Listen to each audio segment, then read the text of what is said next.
السلام عليكم ورحمة الله وبركاته.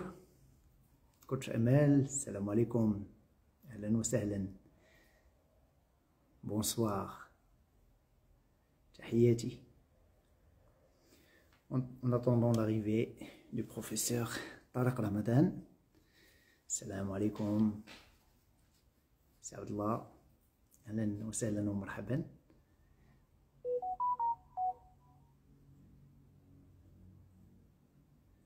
مرحبا بكم.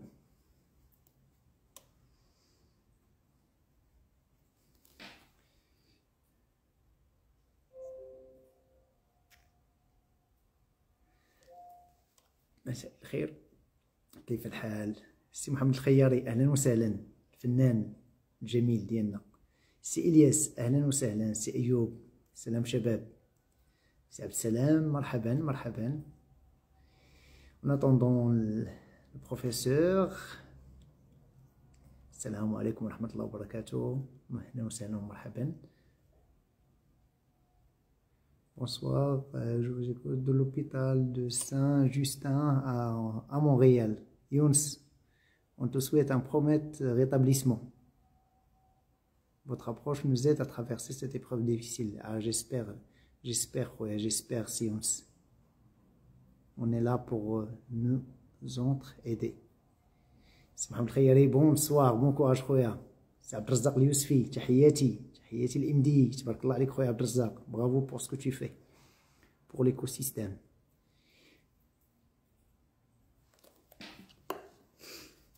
نحاول نتصل بالاستاذ طارق رمضان en attendant son arrivée.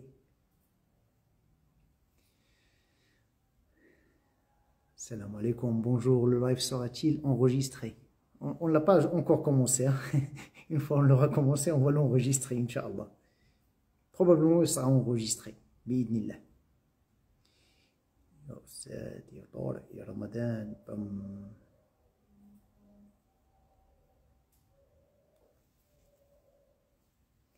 كما كتشوفوا أنا كان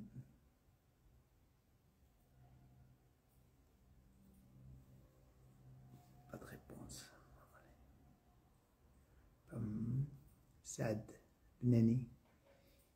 واش مبروك أصدقائي. سي مستوري أهلا وسهلا، تبارك الله، العديد من الأصدقاء معي اليوم ما شاء الله. بام بام بام. عبد العليم كناس، tu as un match de foot. Le match de foot tu peux le reporter, mais ce live là c'est يا ريت نتكلم بالعربية. on va voir أستاذ طارق رمضان هنا. بسم الله.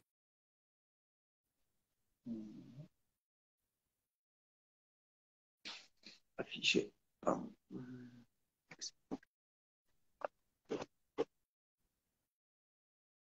السلام عليكم ورحمة الله وبركاته.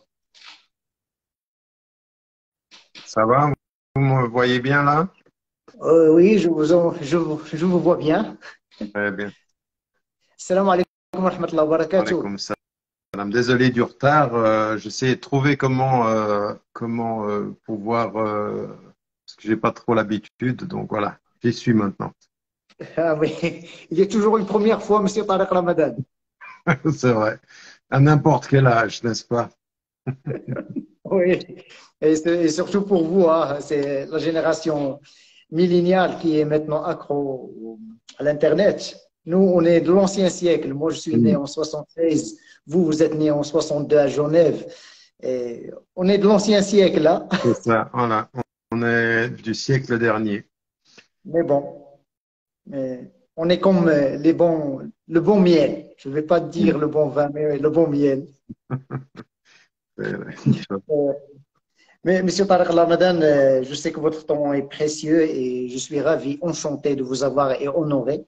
Je vais essayer de parler en français et en arabe parce que la communauté me demande de parler en arabe. Et je sais que vous êtes égyptien de famille. Vous parlez même l'arabe et vous avez un master en sharia.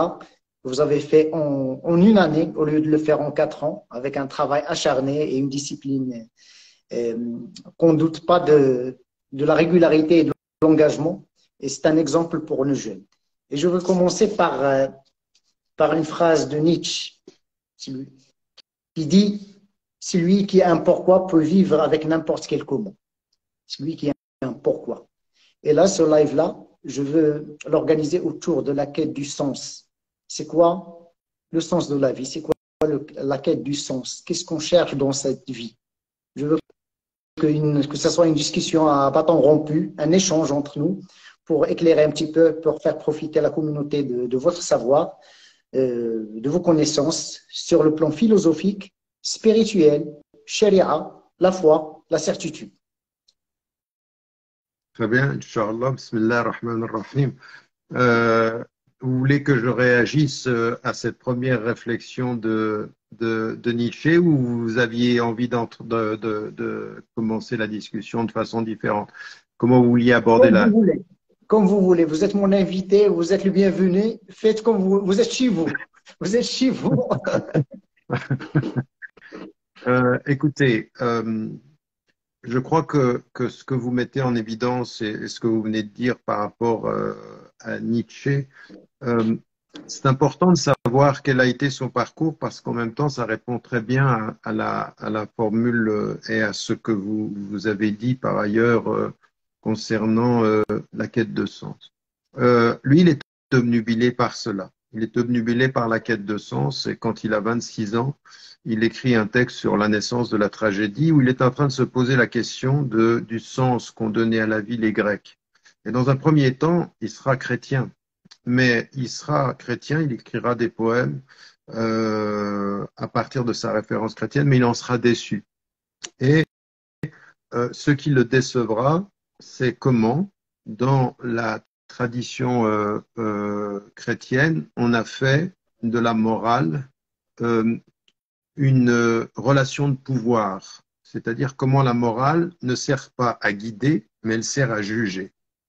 Et pour nous, dans notre tradition musulmane, s'il y a une chose qui est venue pour rectifier ceci, c'est de nous dire, là, vous êtes né innocent, vous allez acquérir bil-aql wa bil-qalb wa bil-wa'i, c'est-à-dire tout ce qui est la conscience, damir, qui va se transformer en taqwa, c'est-à-dire la conscience révérentielle de Dieu. À un moment donné, la morale, elle ne sert pas votre culpabilité, elle doit servir votre orientation. Exactement ce que vous disiez au début de votre intervention, la quête de sens. Et la quête de sens, elle est de vous dire que le sens, pour nous, c'est qu'est-ce qui donne sens à notre vie. Quand on est croyant, ce qui donne sens à notre vie, c'est Dieu. Mais par quoi nous guide-t-il vers le sens en nous disant, eh bien, vous avez une conscience, vous avez la liberté, faites vos choix. En être responsable et non pas en être coupable. Et c'est là, au moment où vous intervenez en mettant en évidence Nietzsche, quand il dit celui qui a un pourquoi peut faire face à tous les comment, c'est ça ce qu'il est en train de dire et c'est vrai. C'est-à-dire que si on sait le pourquoi de la vie et qu'on dit bon ben de toute façon j'appartiens à Dieu et je retourne à Dieu et puis qu'il y a un sens à tout ceci, eh bien tous les comment peuvent être compris ou en tout cas peuvent être pensés. Évidemment, pour ce qui nous concerne, notre comment quand on a fait le choix d'une tradition, quand on est musulman, ou quand on est juif, ou quand on est chrétien, ou quand on est bouddhiste, le pourquoi va se traduire par un certain comment. Mais ce qu'il ne faut pas, ce qu'il ne faut jamais, c'est que le comment prenne le dessus sur le pourquoi. Que finalement, le comment on fait les choses, est-ce que tu as prié? Oui, tu as prié, mais est-ce que tu pries en sachant pourquoi ou est-ce que tu pries pour prier? Parce que si tu pries pour prier, c'est que tu as oublié le pourquoi pour le comment. Et alors là, tu te perds. On cherche le who au lieu de what ou why, mais who. Who are you? Qui êtes-vous? Deviens ce que tu es, un être de foi, un être de spiritualité, un être qui aspire à se lever vers les cieux avec son comportement, avec sa prière, avec ses valeurs, et non pas juste le comment, juste le paraître. On cherche l'être. C'est ça, c'est exactement ça. Et vraiment, dans notre cheminement, ce qu'il faut que chacun se pose comme question, encore une fois, pourquoi est-ce que nous considérons que non seulement c'est important que nous soyons divers, mais c'est une condition sine qua non d'être soi. En d'autres termes, on ne devient soi, on ne répond à la question de moi, de ma présence, de mon identité, de ma singularité, que par le fait qu'il y ait des personnes qui soient différentes. Et qu'il y a d'autres comment. Quand on a dans le Coran, par exemple, et là, les gens ne le comprennent pas, la question de, pour nous, être la dernière révélation et que cette dernière révélation, elle vienne après toutes les autres. C'est pas pour que toutes les autres disparaissent, c'est que nous, en étant la dernière, on comprenne par toutes les autres qu'on va être interpellé quand vous rencontrez un chrétien, quand vous rencontrez un athée, quand vous rencontrez Nietzsche, quand vous rencontrez, je veux dire que vous avez dans la tradition quelqu'un comme Gandhi qui dit, ben moi, je suis bouddhiste, je suis hindou, je suis musulman, je suis juif. Lui, il voulait être tout ceci. Dans les faits, il n'est pas tout cela. Mais qu'est-ce qu'il veut envoyer comme message? Il veut envoyer comme message que le questionnement de toutes ces traditions rejoint mon questionnement à moi. Lui, il aura sa réponse et on peut ne pas être d'accord avec sa réponse parce que même son rapport à la non-violence pouvait être moralement très violent en disant si vous ne faites pas ce que je dis, ben je ne mangerai pas. Il y a une caractéristique qui peut être une non-violence physique, mais une violence morale. Et nous, il faut qu'on tire profit de toutes ces traditions dans la quête que l'on a par rapport à nous-mêmes, dans la quête que l'on a par rapport à... Mais il n'y a pas de quête de soi. Vous vous appelez Tariq. Il se trouve que Tariqa, on a le même prénom. Et donc, on se connaît pas. Vous êtes du Maroc, je suis d'origine d'Égypte. Et puis, on a une voix. Il se trouve que vous, dans votre vie, vous êtes sans doute suivi par des gens qui ne vous connaissent que de loin, qui ont peut-être d'autres traditions. Et c'est la même chose pour moi. À quoi sert-il? À quoi sert leur différence? Eh bien, à être le miroir dans lequel je vais voir et je vais pouvoir traduire ma propre identité. Est-ce que ça veut dire que tous les chemins se valent? Non, tous les chemins ne se valent pas. Il y a des chemins de vérité, puis il y a des chemins d'erreur. Ça, c'est ce que nous pensons. Mais est-ce que parce que moi, je pense que j'ai la vérité, je vais condamner l'être de tous ceux qui n'ont pas la mienne? Non. Il faut que ce que je considère comme étant n'étant pas ma voix, m'aide à mieux être, à mieux rechercher, à mieux approfondir cette voie. Et ça, c'est important de le dire parce que dans le titre que vous aviez donné, il y a cette époque où on a une époque de l'anxiété, on est une époque de la vulnérabilité. Les époques de l'anxiété, du trouble et de la vulnérabilité ou de la relativité, elles sont extrêmement perturbantes parce que finalement, on ne sait plus très bien qui on est, on ne sait plus très bien où on va. Mais en même temps, elles sont stimulantes parce qu'elles imposent à nous tous de, eh bien, fais ton travail. Cherche, maintenant tu ne peux pas. Je veux dire que on ne peut pas dire je cherche le sens assis sur dans son divan ou simplement tous les soirs devant Instagram. Si on utilise Instagram comme ce soir pour se questionner sur le sens, c'est une bonne chose. Mais si à force de rester devant Instagram, on paierait le sens et le sens du temps, eh bien on se perd. Et donc ici, à un moment donné, ce qu'il faut que ceux qui nous, en tout cas ce que je crois fondamentalement, c'est qu'à un moment donné, il faut se prendre en charge. C'est-à-dire que la quête de sens, elle dit maintenant, tu peux pas toujours rendre responsable tous les autres de ce que tu ne fais pas. À un moment donné, il faut que tu te prennes en charge. Et la quête de toi, ça commence par toi, ça commence pas par ton voisin, tu ne tournes pas vers ton père, tu me dis vous m'avez rien appris, ou vers ta mère, ou vers le monde n'est pas toujours responsable de ton déficit de responsabilité.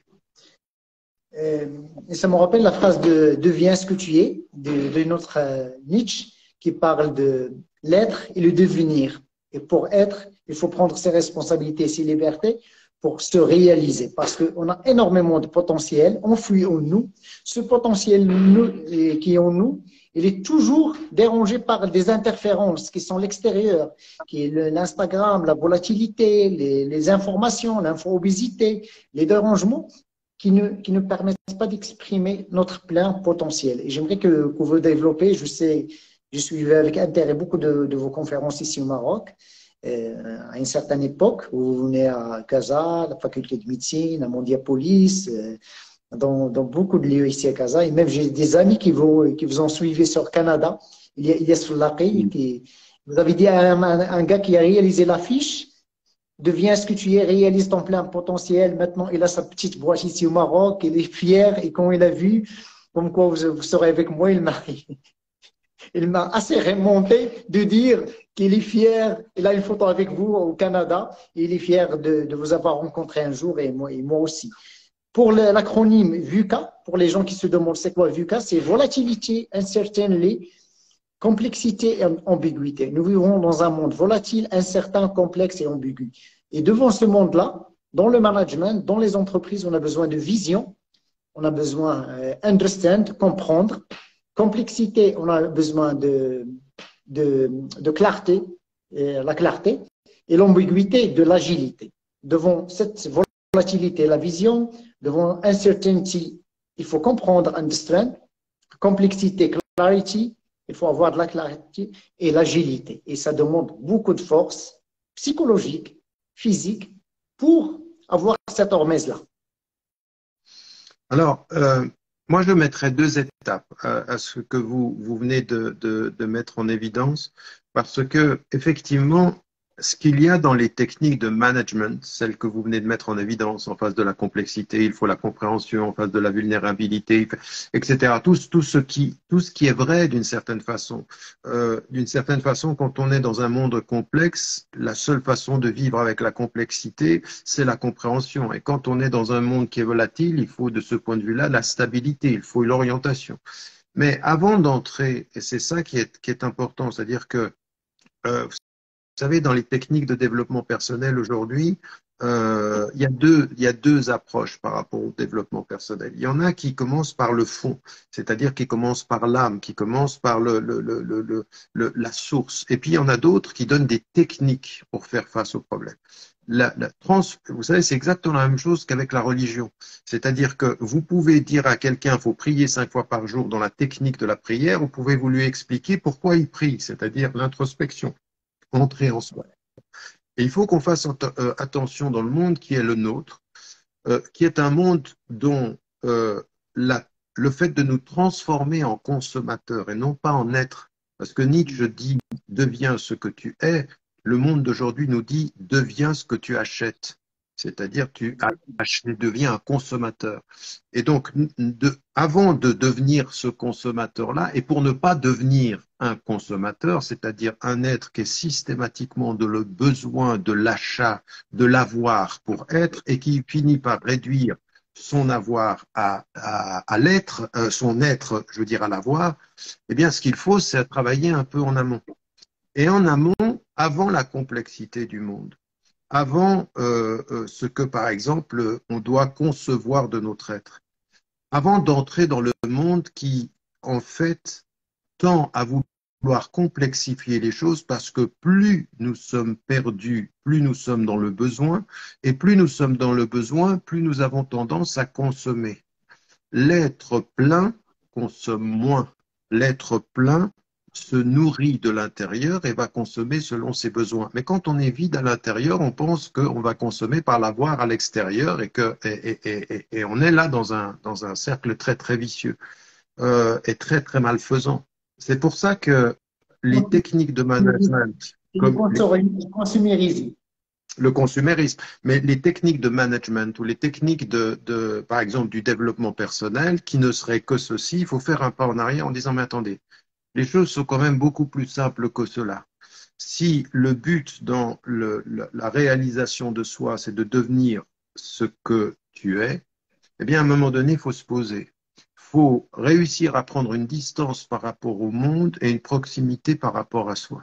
C'est-à-dire, entre à l'intérieur et pose-toi la question. Et en fait, on s'aperçoit qu'à l'intérieur, loin des troubles de ce monde, les choses sont beaucoup plus simples que ce que l'on dit. Beaucoup plus simples. Parce que si tu sais t'écouter, si tu sais prendre le temps, si tu prends soin de toi, si tu prends soin de tes besoins. Et ces besoins, quels sont-ils? C'est pas simplement de manger et de boire et d'acheter, c'est simplement d'être en paix avec soi-même. Si tu entretiens en toi le sens de l'émerveillement, le sens de l'introspection, c'est à ce moment-là que tu commences à t'approcher de ce que tu es. Et il n'y a rien de plus résistant au consumérisme que le recueillement, que l'introspection, que le retour à soi. Encore une fois, ça c'est puisque la majorité des Marocains sont musulmans et que nous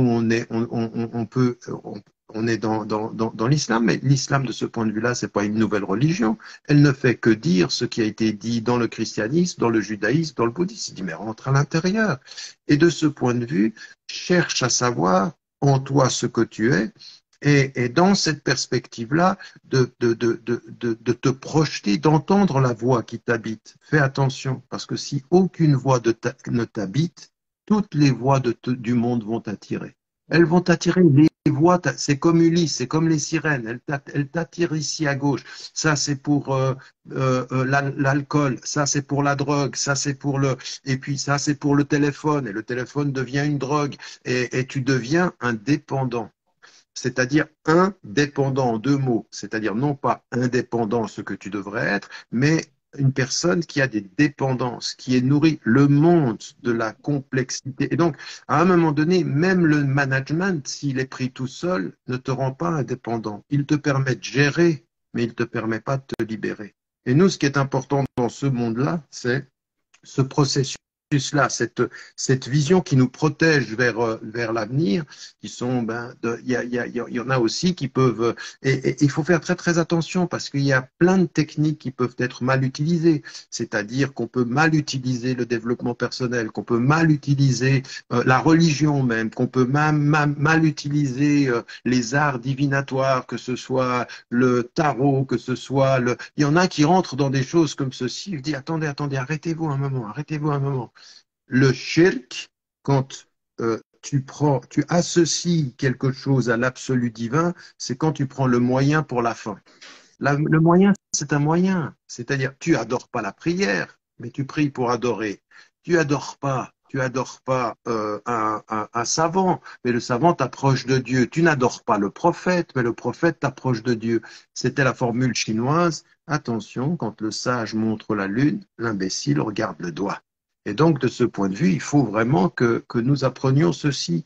Et s'il y a une chose que nous apprenons, là, on va bientôt s'approcher du Ramadan, c'est de dire, mais attends, ce moment que tu vas prendre pour ne pas manger et pas boire, tu vas pas le prendre pour la journée pour t'empiffrer le soir, c'est-à-dire le soir, c'est tagine, c'est je mange 3 fois plus que pendant. C'est ça le Ramadan. Mais non, t'as pas compris. T'as pris le moyen qui était simplement de te retirer du fait de manger pour la faim. Non, le fait que tu ne manges pas, c'est pour que tu entres à l'intérieur. La plus grande résistance à la consommation, c'est le mois du Ramadan. Si et seulement si il est compris. S'il n'est pas compris, c'est le contraire. Ça devient un mois de la consommation. C'est ce qu'on est en train de faire, nous, malheureusement. C'est-à-dire que c'est pour ça que les questions que vous posez au départ, à savoir justement cette quête de soi, elle pose les principes essentiels de attends, pose-toi les bonnes questions. Et en fait, contrairement à tout ce que te dit le monde, les bonnes questions, elles sont simples. Et les réponses, elles sont simples. Ceux qui te compliquent, ce sont ceux qui veulent te voler à toi-même. Parce qu'en te volant à toi-même, elles ne te transforment pas en être libre et indépendant, mais en être dépendant et voire même dans une dépendance addictive. Exactement. Et on le dit assez souvent, la qualité de notre vie dépend de la qualité des questions qu'on se pose à soi. C'est l'introspection. C'est les questions qu'on se pose à soi. Et ça me rappelle une triptyque. Quand je coach des gens, je parle de ça. Je dis, tout le monde veut des avoirs. Consommer, des avoirs, des voitures, des bureaux, des chaises, des iPhones, des Samsung, peu importe, des avoirs pour être heureux. Mais qui va acheter ça? C'est l'être. Il y a l'être, il y a le faire, il y a l'avoir et pour donner et pour partager. Mais ça commence avec l'être qui est en premier lieu, puis le faire, le moyen, le faire, pour avoir qui est le troisième. Mais on ne cherche pas à avoir les choses pour être heureux, avoir un statut pour être content. Parce que si on cherche dans les avoirs sont multiples, mais l'être, il est unique. L'être, il est unique. Chacun de nous a un potentiel. Chacun de nous, il devient ce qui est. Tu es là pour réaliser ton être, pour réaliser ton plein potentiel, pour exister. Et exister, c'est être à l'extérieur en latin. Être ici, maintenant, vivre la plénitude de ta vie en sachant qu'en quoi il y a une finitude, il y a la mort qui t'attend, qui est la dernière finalité, en faisant de mieux de ce qu'on peut sur ce timeline, ce chemin de terre. Quand tu passes là, tu es insignifiant sur l'histoire de l'humanité. Mais passons paisiblement, heureusement, ayons la foi en Dieu, en nous, en nos actes, et essayons de faire et de donner de notre meilleur qui soit. Je suis tout à fait d'accord avec ça. Je dirais simplement, je nuancerai un peu. Et, et j'aimerais savoir ce que vous en pensez de ce point de vue, parce que j'ai un certain âge maintenant, je suis comme vous l'avez rappelé du siècle passé, comme vous, et à un moment donné, je pense que ce que doivent entendre nos jeunes, parce que j'ai souvent vu ceci, alors je vous l'explique parce que ça vient de l'expérience de 40 ans d'enseignement, euh, où je me rends compte que il y a chez les gens parfois des idéalisations, des projections, et puis on met la barre tellement haut que finalement ça n'est pas réalisable et que pour l'avoir mis trop haute, on a produit La de la déception, déception de la culpabilité, etc. et de la Et honte. moi aussi.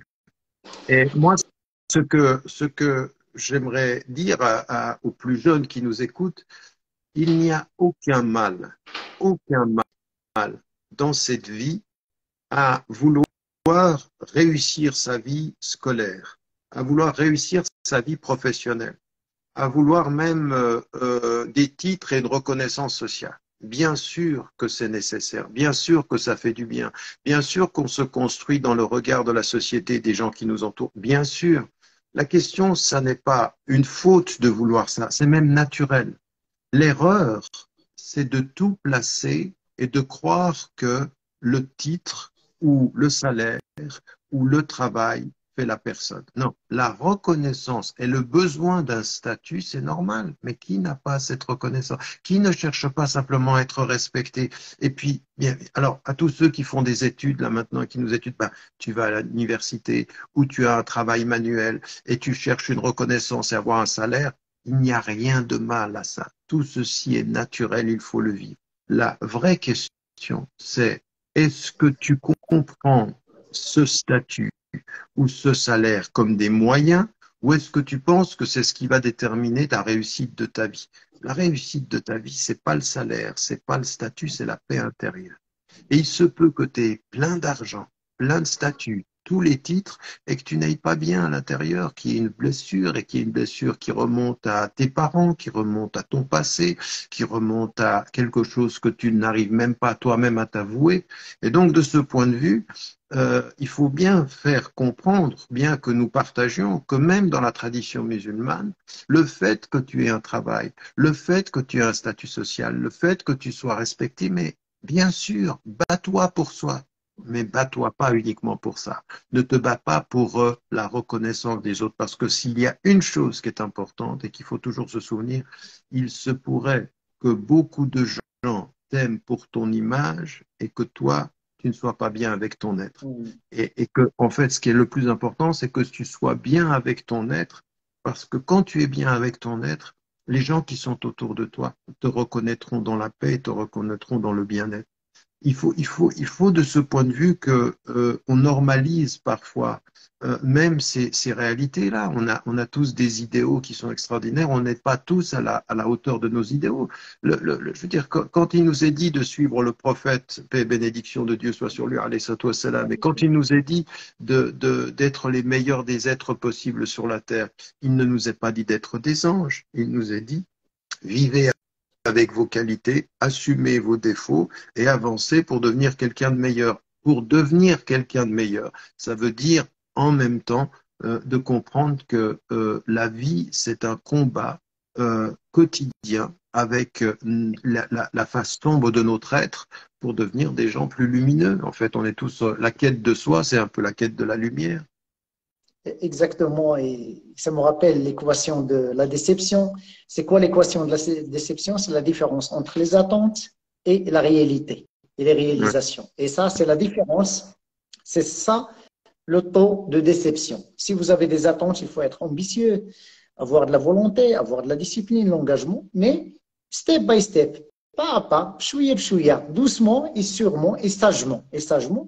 Et vous dites quelque chose que je partage moi aussi, mais d'une autre façon, je dis assez souvent aux gens que j'accompagne dans mes coachings, le bien-être n'est pas négociable.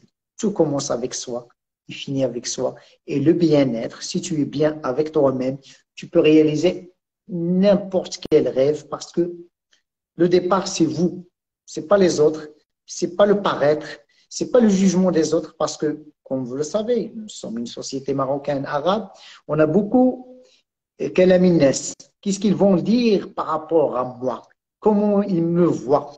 Je suis toujours dans le jugement, dans l'autre, qu'est-ce qu'il va dire par rapport à moi? Et j'ai besoin de cette validation au lieu de me réaliser avec mes défauts, mes blessures, mes réalisations, mes succès et mes échecs. Parce que la vie, il y a des échecs, il y a des failles, il y a des... Vous trébuchez, vous montez, vous avancez, vous reculez, vous vous arrêtez parfois à cause d'une maladie, à cause d'une dépression, à cause d'un obstacle, mais c'est ça le chemin de la vie. Il faut l'accepter, il faut nuancer, relativiser les choses. C'est le mot. Je le cherchais, il faut relativiser la vie. Et chaque jour, soyez heureux d'être là. Parce que pour moi, le bonheur, être heureux, c'est être content de sa journée avec un espoir que demain sera mieux qu'aujourd'hui. Et moi, demain sera mieux qu'aujourd'hui parce que j'ai échangé avec vous. Je suis content de cet échange et demain, j'aurai plus d'informations par rapport à aujourd'hui. Bah, c'est une façon bah, je vous remercie, au moins que je puisse participer à votre bien-être et vous au mien. J'aimerais dire quelque chose par rapport à ce que vous venez de dire en réaction par rapport à ça, parce que vous avez dit un mot qui est important, sur lequel il faut construire aussi beaucoup de choses. Euh, quand ceux qui sont nos modèles dans l'histoire, bon, il y a les messagers, il y a les prophètes, et puis il y a des sages, il y a des gens qui traversent l'histoire et qui sont sages. Et à un moment donné, ils sont en face de ce qui peut paraître impossible. Impossible parce que vous êtes cinq, vous recevez une révélation, et puis la révélation vous dit vous allez changer le monde, et vous êtes que cinq, et vous n'avez même pas encore réussi à changer votre communauté, et pourtant les choses se réalisent. C'est-à-dire que c'est cette foi en soi, parce que si on pense que Dieu nous a fait porter une lumière, eh bien, si lui il veut, elle ira à son terme, elle ira à son. Et puis vous avez des personnes qui, à un moment donné, je veux dire, sous la colonisation, dans des situations extrêmement difficiles, je veux dire, euh, on relevé le défi de l'impossible, parce qu'à un moment donné, on dit, mais c'est pas possible de lutter contre la puissance française, ou la puissance britannique, ou la puissance américaine. Et puis, il y en a qui sont, de ce point de vue, déterminés. Et donc, vous avez utilisé le mot ambitieux. Et c'est vrai. C'est-à-dire qu'à partir d'un certain moment, la foi que l'on a en sa propre foi, qu'il y a une force supérieure, qu'il y a un sens à la vie, que de toute façon, quoi qu'il advienne, il faut se battre pour la justice et ce qui est bien, ça doit nous donner de la force. Ça doit nous donner une ambition.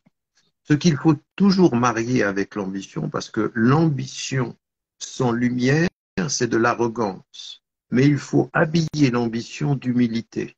Et l'humilité, qu'est-ce que c'est? C'est cette formule que vous trouvez dans toutes les traditions religieuses et dans la tradition musulmane.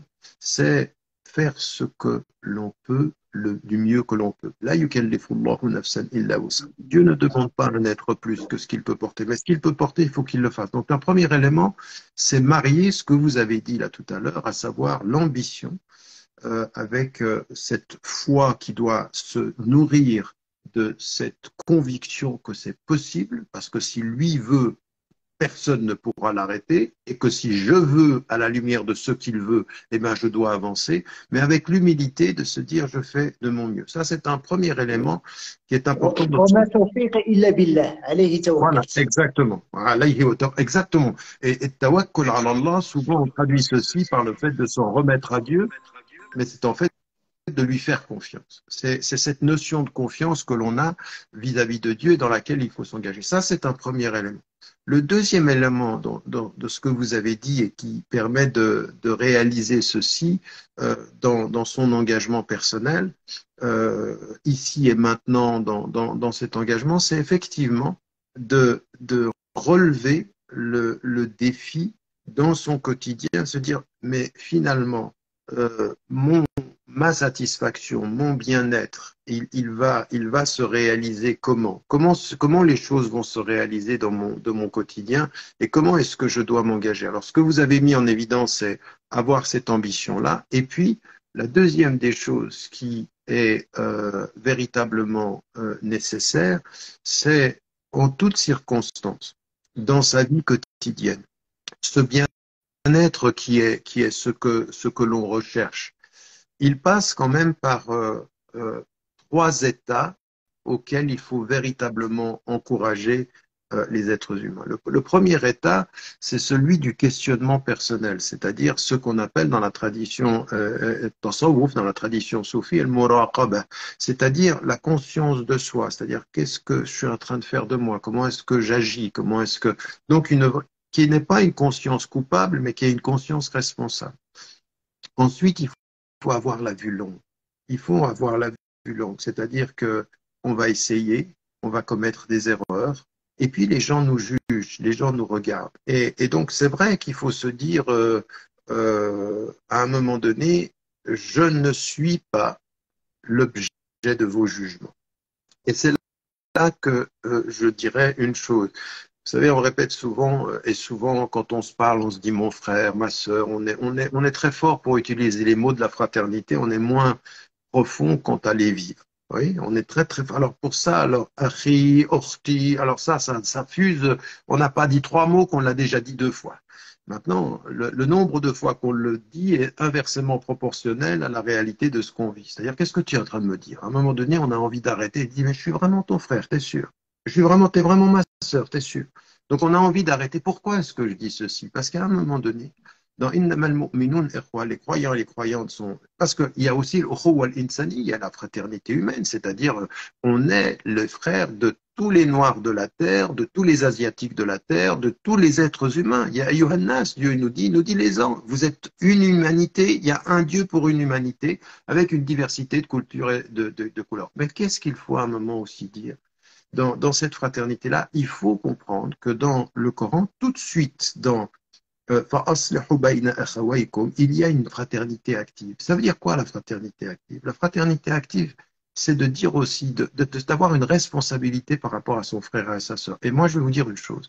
À l'âge que j'ai parfois été beaucoup trop passif et beaucoup trop négligent dans l'exigence de fraternité. C'est à un moment donné de se tourner vers sa sœur et de son frère et de dire, écoute-moi bien, ça, tu ne le dis pas. Ça, tu n'as pas le droit de juger comme ça. Soit tu dis du bien, soit tu dis rien. Il faut apprendre à nos frères à un moment donné la responsabilité de leur langue et de leur jugement. Parce que la qualité de nos fraternités dépendra aussi de la qualité de ce qu'on accepte d'entendre. À un moment donné, ce que vous dites est vrai, c'est-à-dire que il faut pas se laisser aller au jugement des gens, parce que les gens, ils sont très très durs dans leur jugement. Mais faut aussi leur apprendre à nos frères et à nos sœurs. Écoute, tais-toi. La meilleure chose que tu as à faire, c'est de te taire. Ne dis rien. Tu es soit le frère et la sœur de ma grandeur, de mon élévation, soit tu es simplement l'observateur de ma chute. Et l'observateur de ma chute, c'est pas mon frère, c'est mon ennemi. Celui qui me regarde tomber et puis qui est presque et qui va commenter ma chute, c'est pas mon frère, c'est pas ma sœur. Et donc on a envie, c'est vrai qu'il faut que nous ayons une fraternité qui soit beaucoup plus exigeante, moins verbale et plus vécue. D'ailleurs, je voulais rebondir par rapport à ce que vous dites, et ça me rappelle une phrase, je ne sais pas qui l'a dit, celui qui juge ne sait pas, et celui qui sait ne juge pas. Je pense que c'est dans la Bible. Je ne suis pas si sûr que ça, mais le Christ l'a dit. Et au Coran, on dit Inil hukmu illa lillah wa huwa a'lamu bil haqq. Le jugement n'appartient qu'à Dieu et Dieu seul sait la vérité. Parce que nous, on regarde, on a les médias, on a les photos, on a maintenant une info-obésité par rapport aux choses, mais on ne peut pas juger, on n'était pas là. C'est Dieu seul, Allahu wahdah, al-alim, qui sait la vérité, qui a vu ça, mais celui qui juge, il ne sait pas, et vraiment, il ne sait pas. D'ailleurs, Socrate, il dit à un disciple, les filtres des trois les filtres des trois. Est-ce que c'est véridique? Est-ce que c'est bon? Est-ce qu'il va apporter de la valeur ajoutée? Si ça ne rapporte rien, pourquoi vous me dites ça? Mais on est constamment, si on active juste ce filtre-là, est-ce que c'est véridique?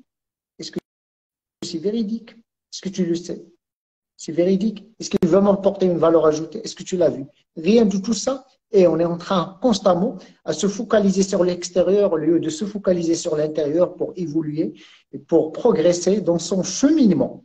Et se demander assez souvent, est-ce que je concentre mon énergie et ma présence sur les autres ou sur moi-même? Et ça me ramène à ce que vous avez vécu ces dernières années. C'est juste une question, la résilience. La résilience.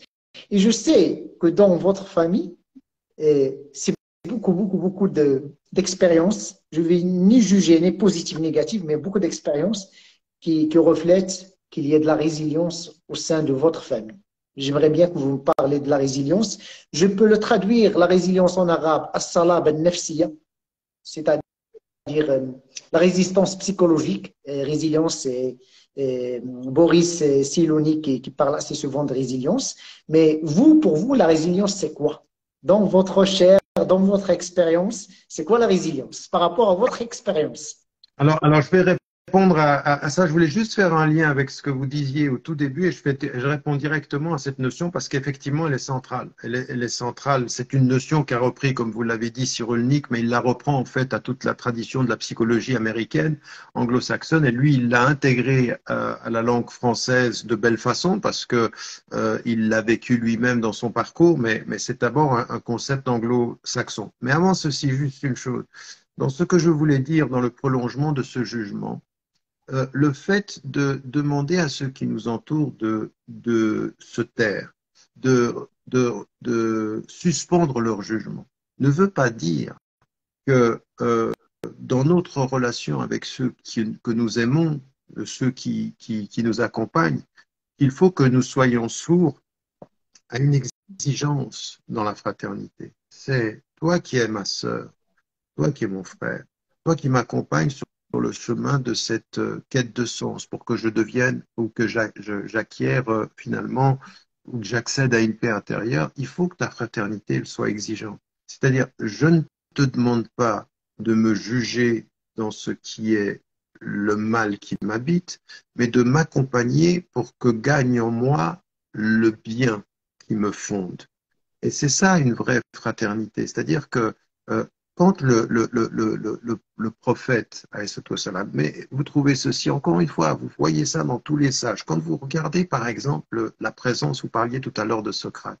Socrate est un sage. Ou que vous regardiez un tout petit peu ceux qui ont entouré jusqu'à Mandela, ou ceux qui ont entouré Martin Luther King, ou ceux qui ont entouré Malcolm X, ou des gens qui sont des références comme ça historiques, ou Gandhi, ou d'autres encore.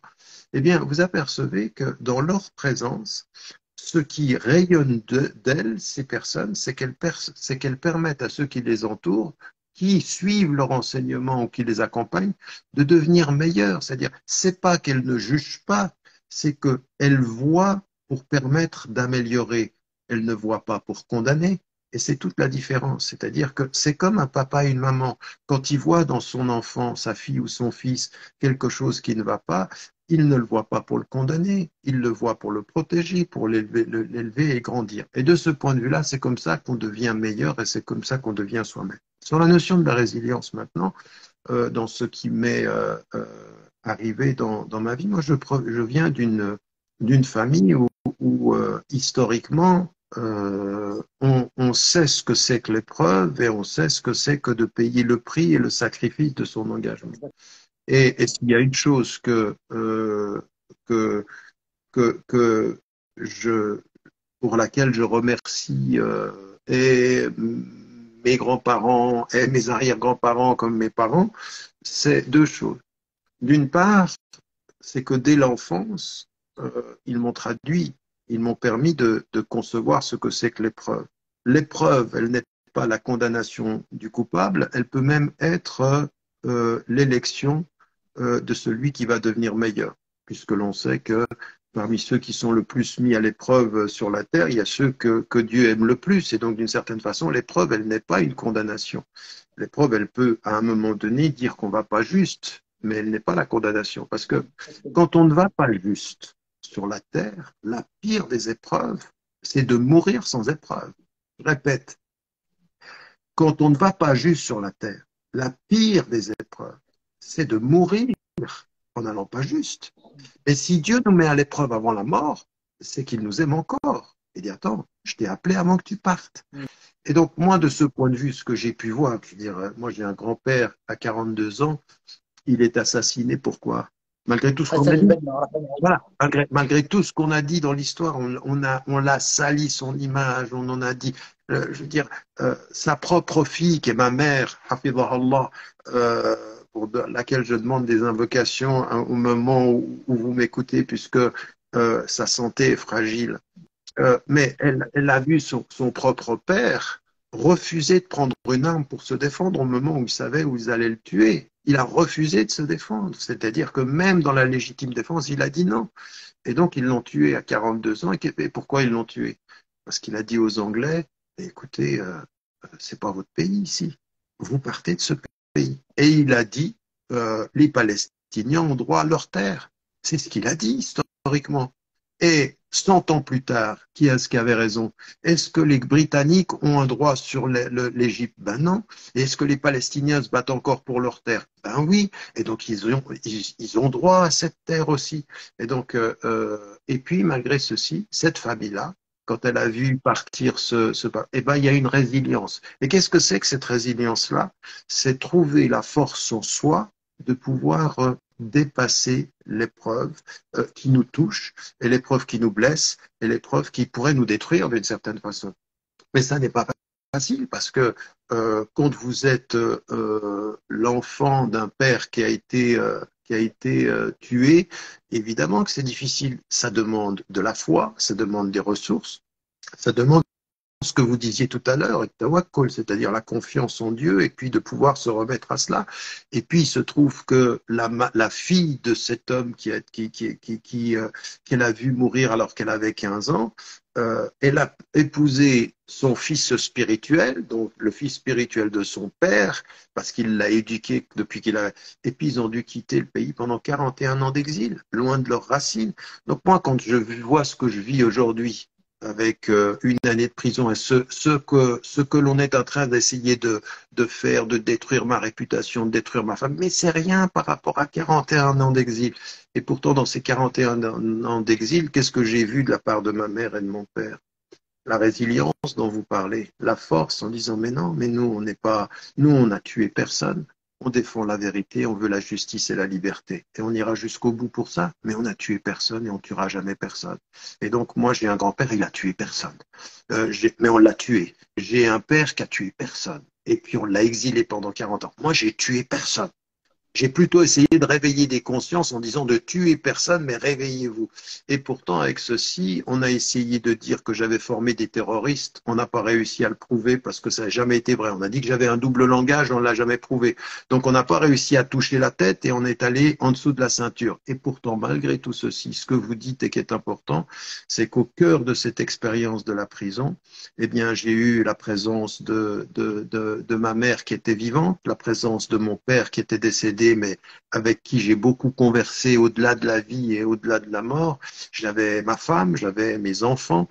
Et en fait, au bout du compte, ce qui est le plus important, c'est que ceux qui m'ont permis la résilience après Dieu, ce sont ceux qui étaient proches de mon être, mais non pas ceux qui étaient proches de ce que j'avais, c'est-à-dire une réputation, c'est-à-dire un nom. Vous savez, quand vous avez une réputation, Tariq Ramadan, il est prof ici, vous voyez tout ça, tous ceux qui aiment qui vous aiment pour les fioritures, qui vous aiment pour le nombre de gens qui viennent écouter vos conférences, ben ceux-là, ils sont partis et ils n'étaient pas destinés à rester.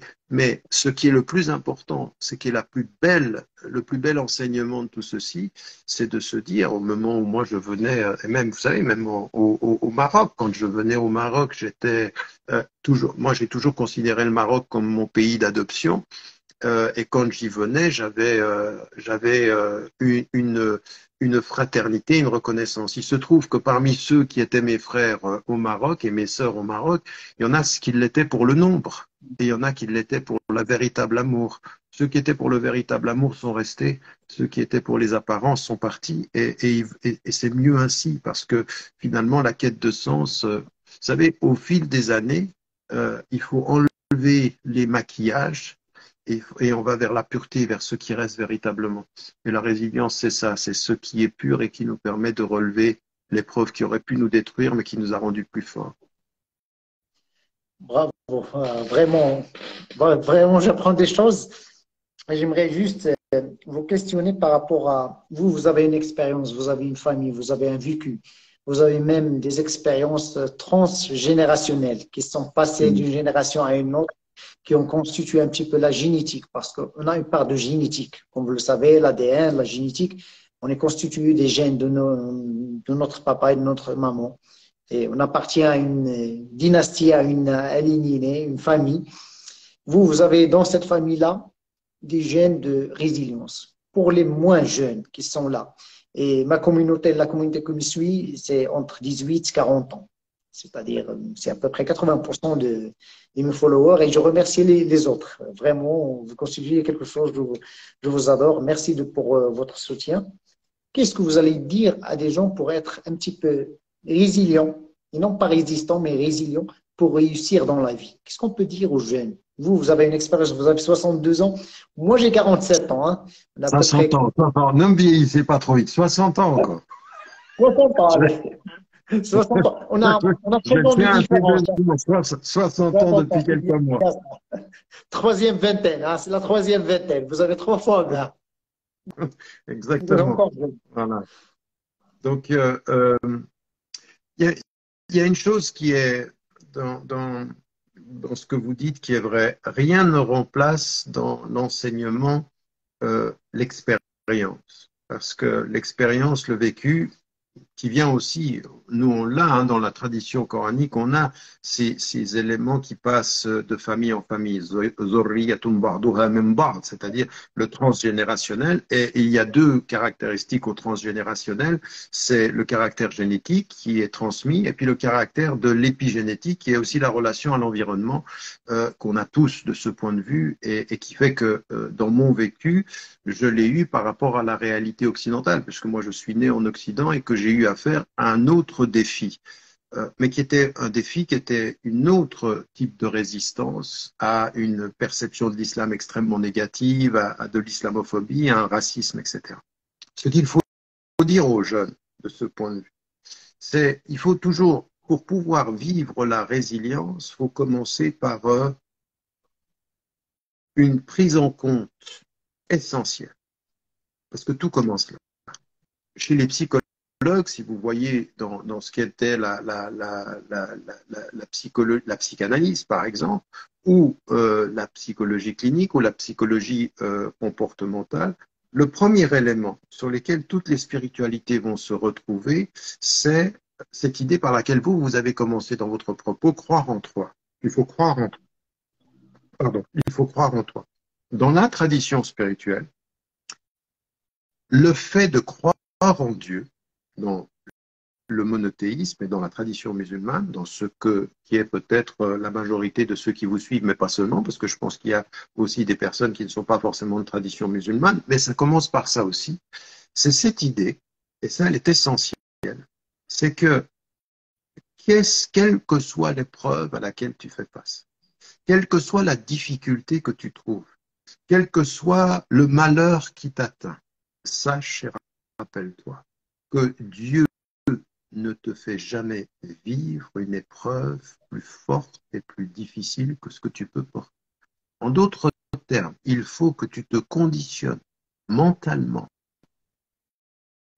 spirituellement, avec tout ton être à cette considération, si ça m'arrive, si ça m'arrive à moi, c'est que je peux faire face. C'est que Dieu, il m'aime et qu'il doit y avoir dans l'épreuve un sens. C'est-à-dire qu'il y a quelque chose qui est attendu de moi. C'est étonnant. Toi, tu penses que l'épreuve vient te choquer et il se pourrait que l'épreuve vienne t'appeler. Elle est en train de t'appeler à quelque chose. Et donc, scolairement, tu as des difficultés. À l'université, ça va يكلف pas. الله نفسا إلا وسعها لها ما كسبت وعليها ما اكتسبت. Exactement. Exactement, c'est la fin de Surat al-Baqarah. Donc c'est exactement ça. Il y a de ce point de vue cette première conscience. Rien de ce qui m'arrive n'est au-delà de mes forces. Donc l'idée, je vais pas y arriver, je ne peux pas, eh bien déjà, il faut faire un pas en arrière. Non, ne commence pas par je ne peux pas. Commence par c'est difficile, mais si Dieu a mis ça sur ma route, c'est que c'est ma route et qu'il m'appelle par là. Il y a un appel, il y a quelque chose que je dois faire. Donc, par rapport à scolairement, moi, c'est ce que je dis. J'ai des jeunes qui viennent vers moi, mais j'arrive pas à lire, j'arriverai jamais à l'école. Je ne suis pas fait pour l'écriture. Je ne suis pas fait. Mais qui a décidé que tu n'étais pas fait? Toi, tu as décidé pour toi-même que tu n'étais pas fait. Tu n'as pas compris qu'à partir d'un certain moment, ce qui apparemment t'empêche, c'est une pensée empêchante. C'est-à-dire, c'est une pensée, voilà, c'est une pensée qui, alors on utilise dans d'autres jargons les pensées limitantes, mais la pensée empêchante, c'est encore beaucoup plus explicite. C'est-à-dire, elle t'empêche de te réaliser de ce point de vue. Donc, ça commence par là, le début de la résilience. C'est de dire, regarde ton épreuve. Regarde ce qui t'arrive là. Ça peut être la séparation, ça peut être le divorce, ça peut être la mort, ça peut être l'échec scolaire, ça peut être. Mais si tu le regardes, ceci, c'est il faut regarder est-ce que ce qui m'arrive m'empêche ou est-ce que ce qui m'arrive appelle en moi à développer des ressources qui sont plus profondes. Et c'est ça qu'il faut nourrir, c'est-à-dire que celui qui accompagne, vous êtes coach, moi j'ai pu accompagner pendant des années dans l'enseignement des élèves et des étudiants, et dans les étudiants, c'est de dire non mais attends, ne me dis pas tu peux pas y arriver. Maintenant on va regarder l'épreuve, on va regarder ce qui arrive, et puis on va essayer de étape après étape, parce qu'il faut être patient, parce que la vie, c'est pas que tu fasses face à l'épreuve dans le choc, mais c'est que tu la gères dans la patience.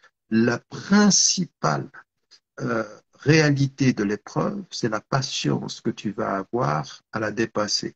Et c'est pour ça qu'il est Wasbir ala ma yaqulun. Le prophète, dans sa propre communauté, il l'insulte. Il lui dit sois patient sur ce qu'ils disent. Sois patient. Sabrun jamil. Belle patience. Et donc, والله المستعان. voilà. Premier élément, croire que cette épreuve, si elle te parvient, c'est qu'elle a un sens pour toi. C'est que Dieu ne t'a pas mis une épreuve plus forte que ce que tu peux ou plus dure que ce que tu peux porter. Et la troisième, c'est qu'il faut que tu la regardes avec la préparation et la patience. Il faudra du temps et le temps est une partie du remède. Et le temps est une partie de ce que tu dois pouvoir. Donc ça, et c'est important aujourd'hui dans tout ce qui nous arrive dans ce monde. Parce que ce qui nous arrive dans ce monde, vous voyez, ceux qui sont dans la technicité, la mauvaise utilisation de ce qu'on appelle le développement personnel, la mauvaise utilisation même de la spiritualité, il vous donne des techniques. Mais non, mais je ne peux pas relever la blessure de mon cœur par une technique. La technique, ça me permet juste de réparer l'écorce, mais ça ne répare pas le fond. Ça répare les parents, ça répare pas le. Donc, il faut de ce point de vue dire aux jeunes et aux moins jeunes, d'abord, comprends que ce qui arrive, le moment dans lequel, ce que disait le prophète, salam, qui était une chose très très importante, la patience est vers le premier choc. Et ensuite, tu commences à réaliser. Et puis, de ce point de vue, d'être très très très ouvert au monde, de savoir, ça y est, je veux dire, il y a cet adage arabe qui n'est pas un hadith, mais qui est tellement beau. La sagesse, c'est la propriété perdue du croyant. Elle est sa propriété partout où il la voit. Observe les gens autour de toi, apprends des gens, sois curieux intellectuellement, sois ouvert spirituellement, sois engagé personnellement. C'est ça qu'on a envie de dire aux jeunes. Et donc, un jeune qui maintenant nous écoute et qui dit, bon, ben, j'arriverai pas, et puis dans le mariage, j'arriverai pas, et puis il y a le divorce, il y a les disputes et tout ceci. Non, il faut se poser un peu, il faut revenir à soi, et puis se dire, non, c'est possible. Et puis, il y a une chose qu'il faut dire à tout le monde et que je me dis souvent à moi-même, parle-toi, parle-toi, sois ton premier interlocuteur. Et quand tu te parles à toi, parle à Dieu. parce que Dieu entend ce que tous les êtres humains ne disent pas. Et si tu lui parles, il entend. Et parfois, il te fera entendre des choses parce qu'il te donnera à vivre. À des moments donnés, Dieu, il nous parle pas forcément simplement par le Coran, il nous parle par l'épreuve qui est en face de nous. C'est une façon qu'il a de nous parler, une façon qu'il a de nous appeler, une façon qu'il a de nous dire. Et il faut communiquer, il faut savoir se parler, il faut savoir s'écouter, puis il faut savoir écouter. Vous me donnez une perche pour y aller à un autre sujet. Vous êtes parmi les grands orateurs de la francophonie. Si je peux dire, pour moi, vous êtes le meilleur orateur et le meilleur débatteur qui fait des débats sensés, vous vous exprimez bien. Et il y a une amie à moi, Fatima Al-Atlassi, qui m'a demande à professeur Tariq Ramadan comment il a acquis cette qualité d'orateur, cette éloquence, cette façon de s'exprimer et comment il se prépare pour ces débats. Et je sais que vous faites beaucoup de masterclass, beaucoup de, je ne sais pas comment dirais-je, Des séminaires maintenant, des masterclass aussi. Des séminaires sur les débats, sur la communication. Si vous pouvez partager quelques trucs, quelques astuces pour nos jeunes. Et pour moi-même, hein, qui est moins jeune. Première chose qu'il faut dire, et en toute honnêteté, on parlait tout à l'heure de la famille, on parlait du génétique et du transgénétique. Ce qui est étonnant, et je ne sais pas forcément pourquoi, parce que c'était d'abord dans la langue arabe pour mon grand-père et mon père, il y a, et c'est vrai, à des moments donnés, dans des transmissions familiales, des choses qu'on ne décide pas forcément par nous-mêmes. Moi, j'avais un grand-père, rahimahullah, qui était connu pour son éloquence, qui avait un verbe très, très, très fort, et mon père, qui n'est pas son fils, donc c'est son fils spirituel, c'est celui qu'il a éduqué quand il était jeune. Il a été considéré par certains comme Khatibul Qarn, c'est-à-dire il avait une façon de s'exprimer qui était extrêmement forte en langue arabe. Moi, je suis né dans une famille, d'abord dans un premier temps, où la parole, la communication était une donnée objective de notre quotidien. On se parlait et on parlait et il y avait des échanges très intellectuels. Je suis né dans cet univers. Qu'est-ce qui, à un moment donné, fait que on développe une, une expression orale qui est maîtrisée?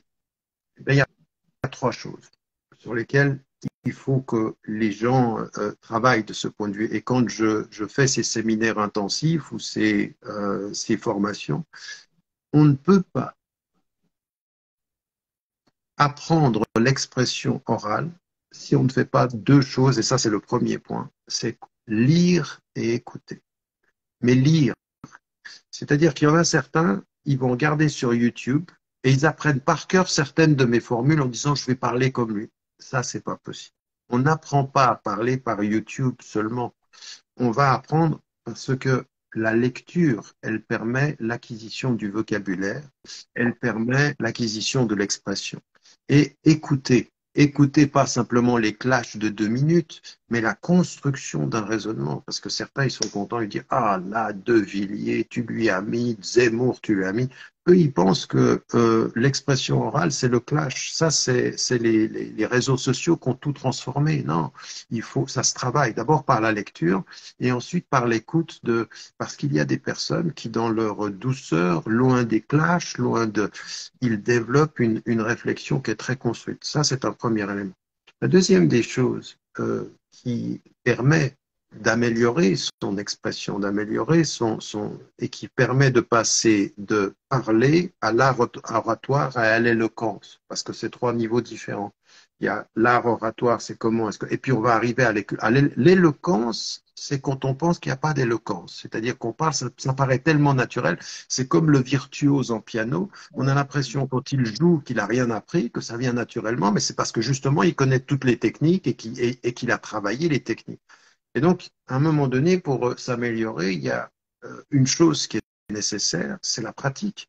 Et on a envie de dire aux jeunes et aux moins jeunes, tu n'apprendras à mieux parler quand tu auras le courage de commencer à parler. Il faut s'exprimer, il faut commencer à parler. Et la pratique. Et en même temps, cette pratique, elle fait qu'on doit sortir de sa zone de confort. Il y a des choses sur lesquelles il faut absolument qu'on soit au clair. Il faut arrêter de se dire que d'autres l'ont déjà dit. Il faut arrêter de se dire que d'autres le disent mieux que moi. Il faut arrêter de se dire qu'on n'a rien à dire. Il n'y a pas un être humain sur la Terre qui n'a rien à dire. Parce qu'il n'y a pas un être humain sur la Terre qui ressemble à un autre. Et il n'y a personne qui pourra dire à ta place ce que toi tu ressens. Donc il faut que tu puisses le dire. Donc il faut déjà se sentir responsable. Le dernier élément, à un moment donné, sur lequel il faut insister. Et là, moi, je suis assez radical dans mon expression. Parce que, je vais vous dire, moi, ça fait près de 40 ans que je prends de la parole. Pendant 30 ans, et j'ai beaucoup entendu de femmes et d'hommes qui m'ont dit, oui, c'est bien, tu nous représentes, tu parles bien. Et ils me parlent de toutes ces... Et à un moment donné, euh, je m'arrête et je leur dis, écoutez-moi bien. Moi, je ne vous représente pas, moi. Moi, je représente personne. Je vous représente pas. Je n'ai pas décidé d'être votre voix. Ce que je dis, je le dis au nom d'une conviction, qui est une conviction qui est ma foi et en même temps la défense de la vérité et de la justice. Non, je ne pourrais pas me taire en face des injustices. Non, je ne peux pas me taire en face du mensonge. Non, je ne peux pas me taire. Et qu'à un moment donné, et je ne peux pas me taire en face du beau, parce que le beau, c'est la poésie, et la justice, c'est la résistance. Et donc, à un moment donné, il faut prendre la parole. Et dans les séminaires, il y a toujours un moment où je m'arrête et où je dis aux étudiants, attendez, il faut bien qu'on se mette d'accord. C'est que c'est pas un luxe de prendre la parole. C'est pas j'aimerais bien le faire, mais je peux pas le faire. C'est une responsabilité. Le monde se meurt à cause de la majorité silencieuse. Pourquoi? Parce qu'elle est silencieuse, justement. Elle est silencieuse, elle ne prend pas la parole. Donc, à un moment donné, apprends.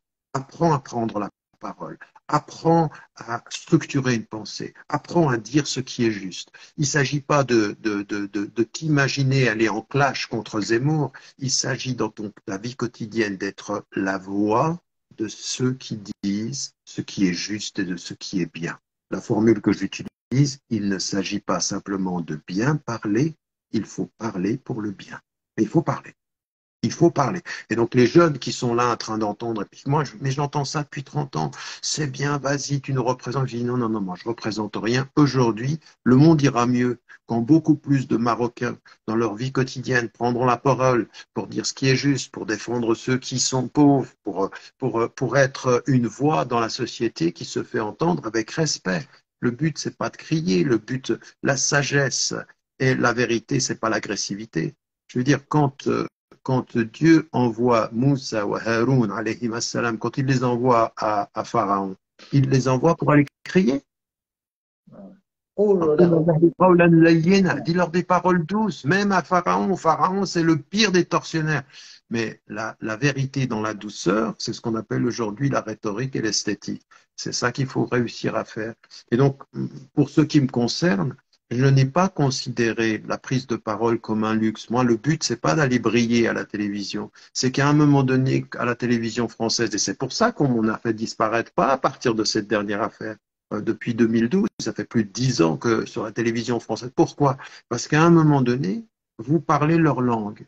Je dis, moi, vous n'allez pas me parler le français, je suis français. Je veux dire, je suis de culture française, vous n'allez pas me dire. Donc maintenant, on parle pour nous-mêmes, on est devenu autonome. Et donc, on doit pouvoir dire, eh ben, c'est la même chose en langue arabe, c'est la même chose en langue anglaise, c'est la même chose dans toutes les langues du monde.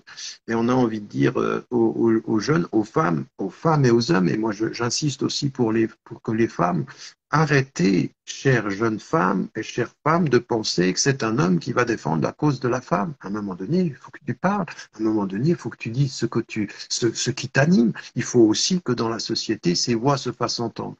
Donc, la prise de parole, elle est une nécessité. Elle demande du travail, elle demande de l'effort. Mais le jour du jugement dernier, on ne sera pas jugé par procuration. Et sur la vie, on ne parle pas par procuration. Ce n'est pas un autre qui parle à notre place. C'est nous qui devons apprendre à parler et chacun, à son niveau, peut s'améliorer et mieux dire les choses s'il y travaille un tout petit peu et si elle fait ou il fait le travail qu'il faut pour pouvoir y parvenir. Ce que vous dites m'inspire à partager cette phrase qui est en anglais. Ask yourself if you want to look to, or to feel or to be good. Just be good. Just be good. Sois juste, juste.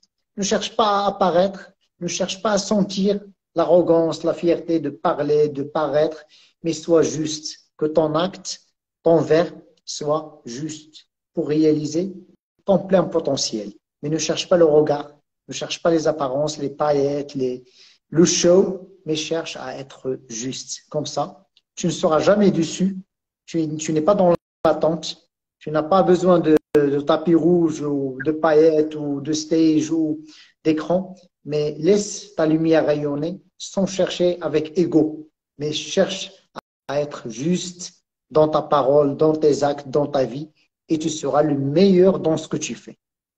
Ça, c'est vrai. Et en plus, ça nous permet, ce que vous venez de dire, ça nous permet aussi de répondre à une chose.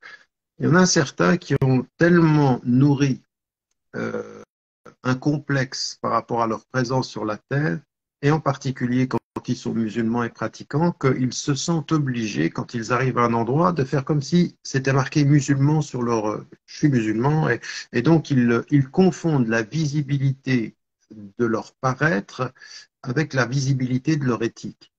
Et ce qu'il faut, c'est qu'on soit visible par quoi? Par comment sommes-nous les témoins? Parce que témoin, qu'est-ce que c'est? En langue arabe, c'est shahid.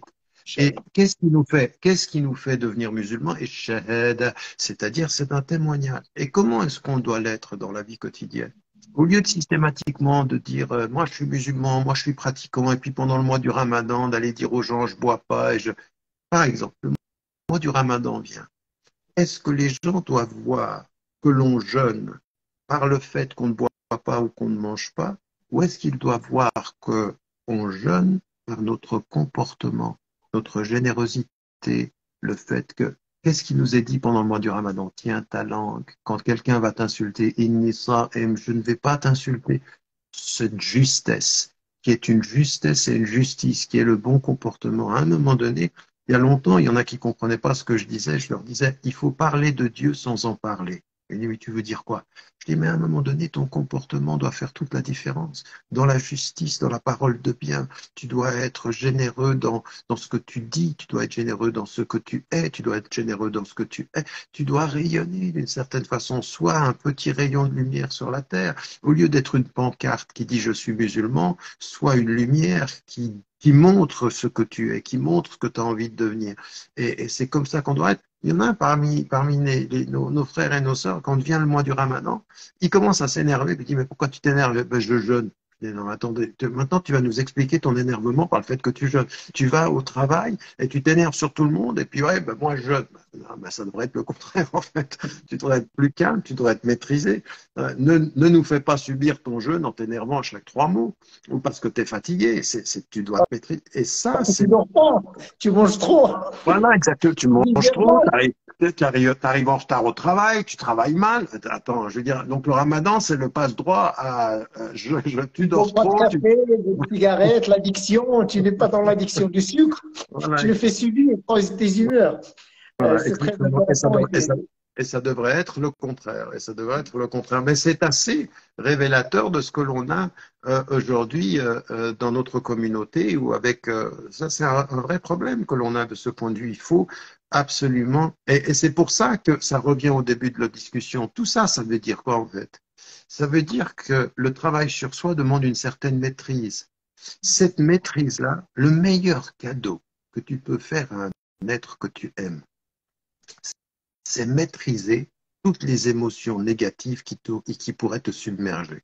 C'est-à-dire, c'est exactement ça. Quand le prophète, salam, il dit à quelqu'un, il dit, mais qui est le fort parmi vous? Ben, eux, ils sont en train de se battre contre des ennemis. Il dit, ben, celui qui va renverser l'ennemi. Il dit, non.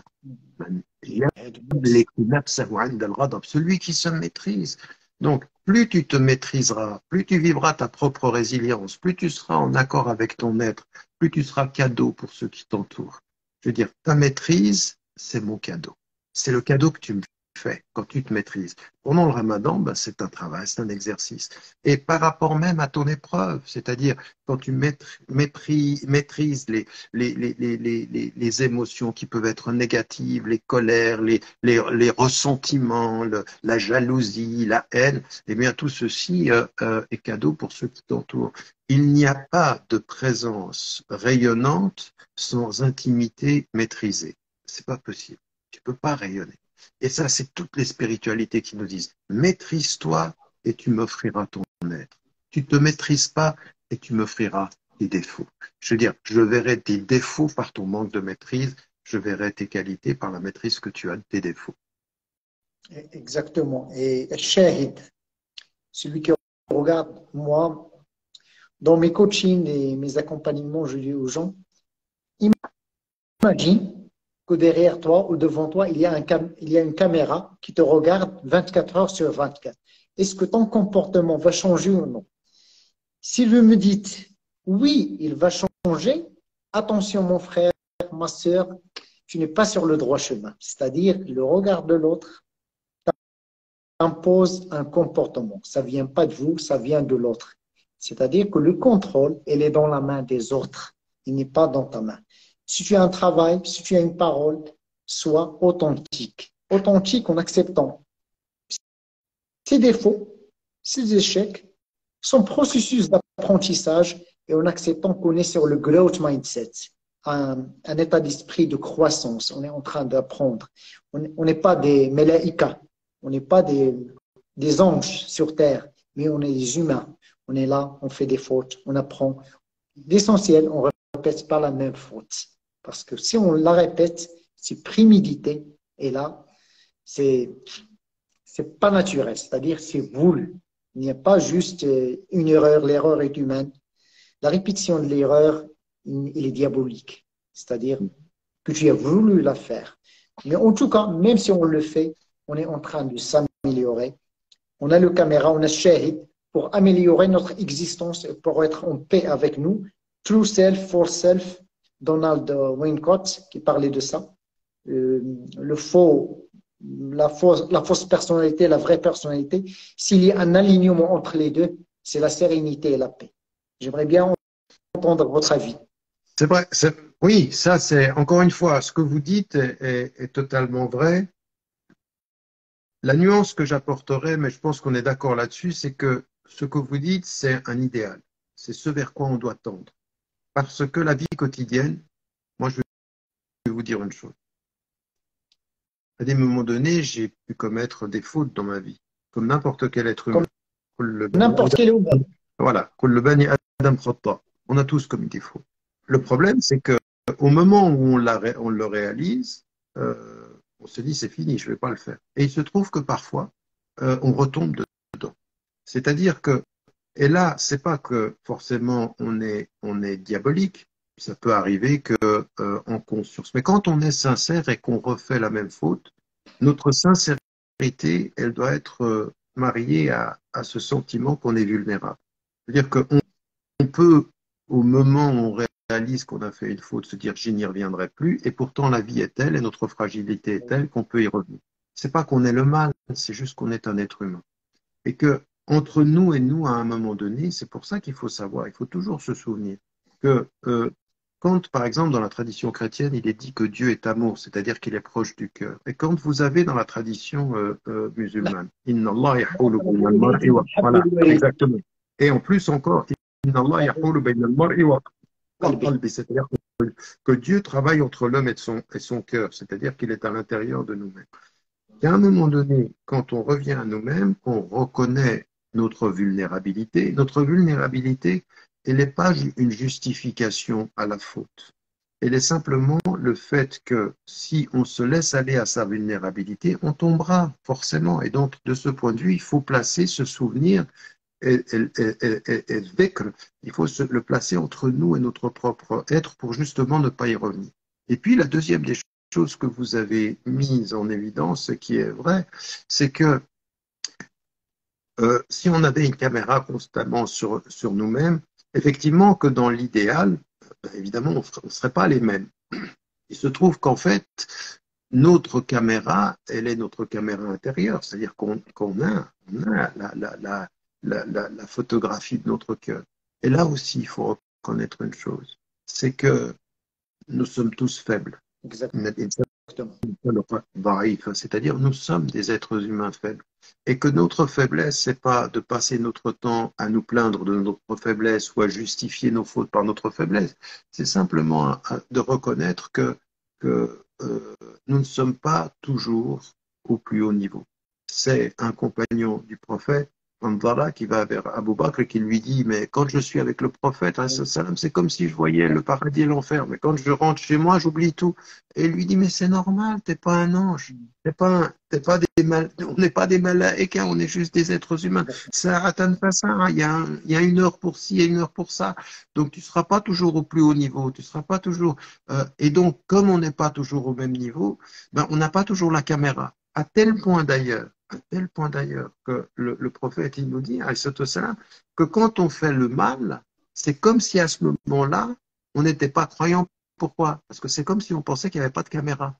Mais Dieu, il est toujours là. Donc, à un moment donné, on a une absence de lucidité.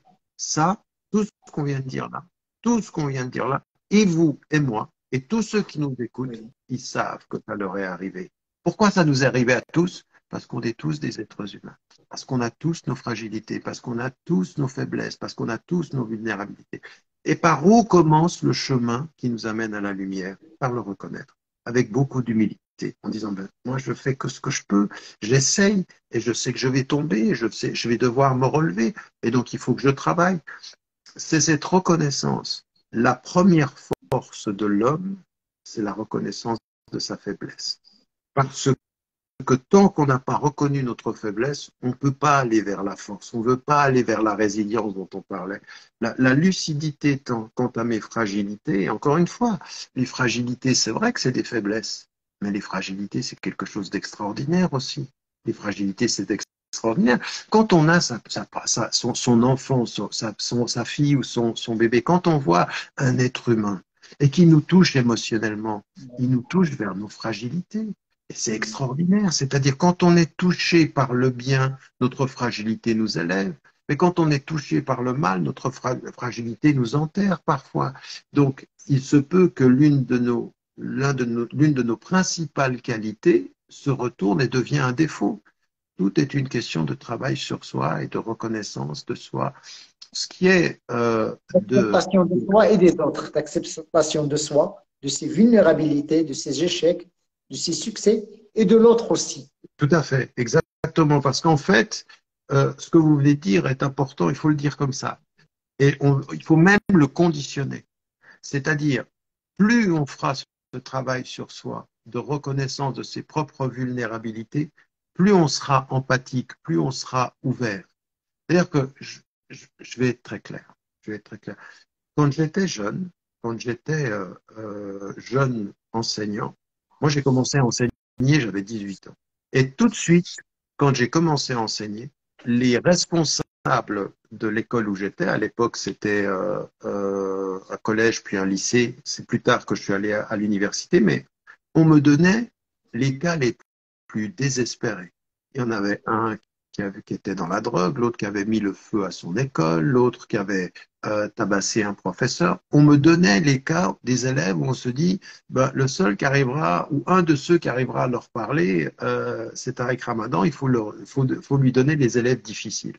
Mais en fait, qu'on se mette, qu'est-ce qui a fait qu'à un moment donné, eh bien, j'avais cette cette empathie naturelle vis-à-vis des cas sociaux.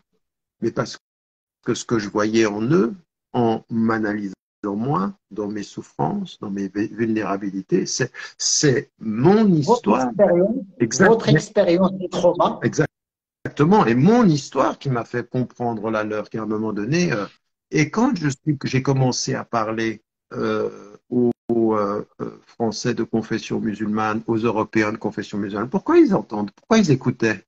C'est parce que je leur parlais, en parlant d'eux, je parlais de moi, en disant, mais voilà pourquoi je suis passé. Je dis, ben oui, mais c'est la même chose, je comprends ce que tu es en train de dire. Et donc, à un moment donné, on comprend parce que l'on comprend de soi ou par ce que l'on a vécu par l'expérience. Et moi, c'était une évidence. J'ai vu, je veux dire, j'ai vu des jeunes partir, des jeunes mourir, des jeunes échouer à l'école que j'ai accompagnés. Et je les ai compris à la mesure de ce que j'ai pu comprendre de la vie par les blessures que je porte et que j'ai toujours assumées. Si, si vous permettez, teaching is about inspiration, not information. Vous inspirez les jeunes parce que vous êtes passé par des expériences. Eux, ils sont dans le trauma. Mais si on regarde votre expérience, vous êtes une fratrie de 6. Si ma mémoire elle est bonne, 2 ils sont nés en Égypte, l'autre au Damas.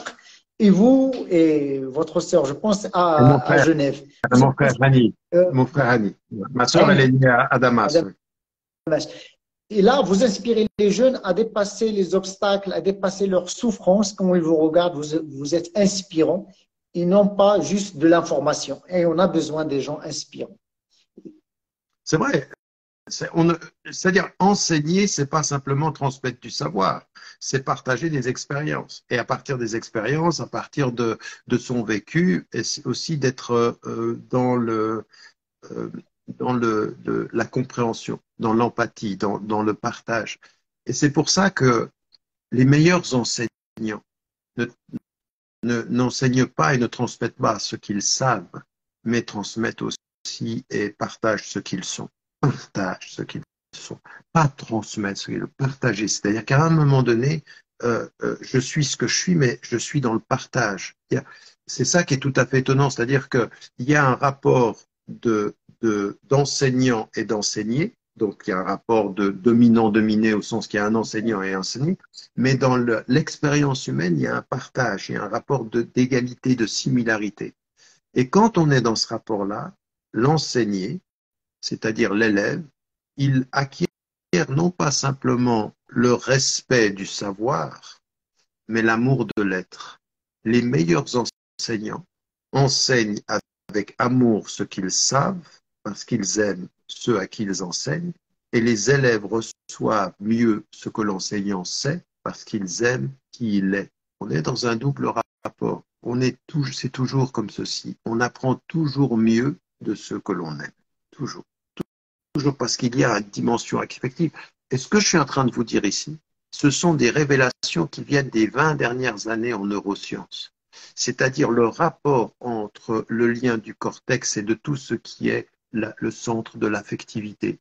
C'est faux de penser qu'il y a la rationalité d'un côté, puis l'affection de l'autre, ou l'émotion. Non, elles sont. On n'apprend jamais mieux que quand les deux sont mariés. Et ça, il faut. Vous savez, moi, dans ce que je sais même de la transmission, on a un vrai problème maintenant dans les écoles, et dans la transmission du savoir, et on a un vrai problème dans la transmission dans nos écoles. Soit on transmet et on répète simplement ce qu'on nous a dit, ça c'est vraiment aussi dans l'enseignement religieux, c'est on veut plus de gens qui répètent que de gens qui comprennent, ce qui veut dire qu'ils comprennent rien et qui répètent tout. Voilà où on en est. Et qu'à un moment donné, il faudrait, de ce point de vue, marier ceci, c'est-à-dire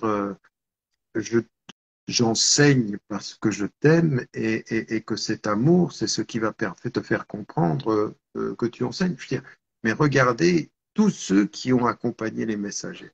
Regardez les compagnons du prophète, et l'amour qu'ils avaient. Et c'est parce qu'ils avaient un tel amour qu'ils portaient haut la parole. Ils avaient l'intelligence de leur amour et l'amour de cette intelligence-là. C'était ça qu'il faut. Aujourd'hui, ça nous manque énormément cette relation-là qui fait qu'à un moment donné, on réussit. Il faut éduquer les enseignants, non pas simplement à maîtriser leur savoir, mais à respecter ceux qui accueillent leur savoir et à les aimer d'une certaine façon.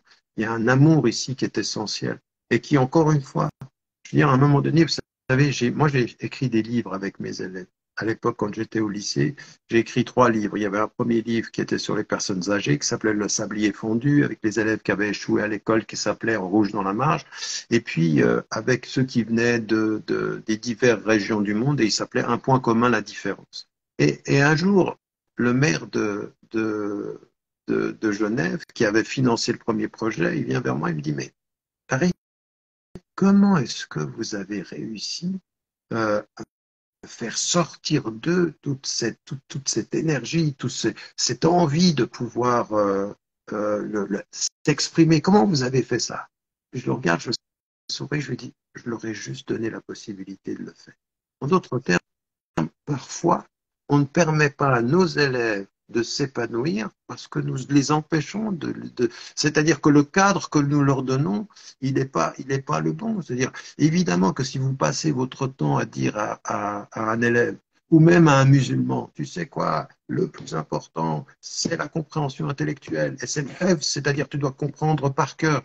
Et puis qu'il se trouve que c'est une femme ou un homme qui a une créativité, qui Oui, aime le beau, qui a envie d'exprimer quelque chose artistiquement, ben évidemment qu'il va jamais te montrer ses qualités puisque tu lui as jamais donné la possibilité de le faire. Si tu m'empêches d'être moi-même dans mes qualités, ne t'étonne pas que ce que je te montre, c'est en dessous de ce que tu attends de moi, puisque tu attends de moi ce que je ne suis pas. Ben oui. exactement. Je vais montrer mes défauts. Hmm. Tu demandes à un poisson de voler ou à un oiseau de nager. Impossible. Je vais forcément produire de l'insatisfaction pour les deux. Pour ton attente en tant Exactement. que prof et pour mon attente en tant qu'être humain. Mais, monsieur Tarek, on va prendre quelques questions. Je sais que votre temps il est Non, précieux. non, moi Les ça gens, ils va. demandent un Non, c'est bon. deuxième live. Il n'y a pas de problème. Les gens, ils demandent Donc, un deuxième live. ah ben, avec plaisir, Inch'Allah. Avec plaisir. Le plaisir est partagé, Inch'Allah, avec grand plaisir. Ça me fera beaucoup, beaucoup du bien. Et, question de Abdel Jabbar ici. Quel conseil donnerez-vous à vos enfants? Par rapport à quoi? D'un point de vue général? Un point, un point de vue général ou le conseil que vous répétez assez souvent à vos enfants. Qu'est-ce que vous leur dites? Euh, alors, par rapport à mes enfants, moi, je suis grand-papa hein, maintenant, hein, donc j'ai des enfants et des petits-enfants, et donc à mes enfants qui ont grandi, euh,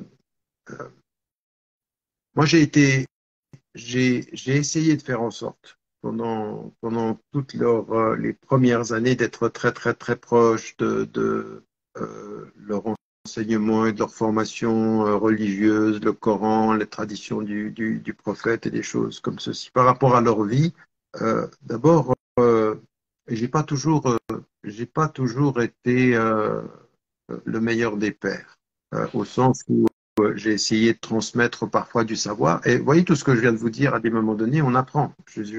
J'espère qu'aucun d'eux n'a jamais douté, même si à des moments donnés, on peut, par les circonstances de la vie, que la rigueur de ma façon d'être père entachait l'amour profond que j'avais pour eux. Mais d'abord, euh, ce que je leur ai dit et ce que je dis à tout le monde, mais ce que j'essaye aussi de traduire avec eux, c'est de ne jamais qu'ils oublient jamais que je les aime parce que cet amour-là est essentiel. C'est-à-dire que dans mon accompagnement de père, mais je crois que c'est la même chose aussi avec leur mère, c'est que l'amour est premier et que, parce que c'est important de l'entendre, mon amour est inconditionnel. C'est-à-dire, tu feras peut-être le mal, mais jamais ce que tu as fait n'aura raison de l'amour que j'ai pour qui tu es. Ça, c'est un premier élément. L'amour est inconditionnel. Et ceux qui iraient prendre une fatwa en disant oui, mais s'ils sont dans le coffre et qui renient la religion, ben même là-bas, j'irais montrer que mon amour sera plus fort que ce choix-là. Je peux ne pas du tout le partager, mais ça n'est pas ma prérogative de papa ou ma prérogative d'être humain de condamner. Ça, c'est un premier élément. Le deuxième, c'est de toujours croire en leur capacité, c'est-à-dire en leur potentiel. Ils ont euh, la possibilité. Et surtout une chose, c'est que les choix que j'ai faits dans ma vie ne s'imposent pas à eux. C'est-à-dire, ils n'ont pas à répondre à mes espérances. Ils ont à répondre à leur satisfaction, ce qu'ils ont envie. Et ils sont tous partis dans des domaines qui sont différents les uns des autres et pour se réaliser. Donc, je n'ai pas voulu et je ne voudrais jamais enfreindre leur liberté, même dans la pratique religieuse, même dans leur engagement. Bien sûr, moi ce que j'avais compris de ma Oui. responsabilité en tant que papa, c'est la véritable. Qu'est-ce que c'est qu'éduquer? C'est je te donne les instructions, les instruments, et puis toi tu avances. C'est-à-dire, je te donne les moyens de te passer de moi. C'est ça l'éducation. Et donc, j'ai jamais voulu leur imposer un cadre, si ce n'est le cadre de leur propre choix. Ça, c'est un premier élément.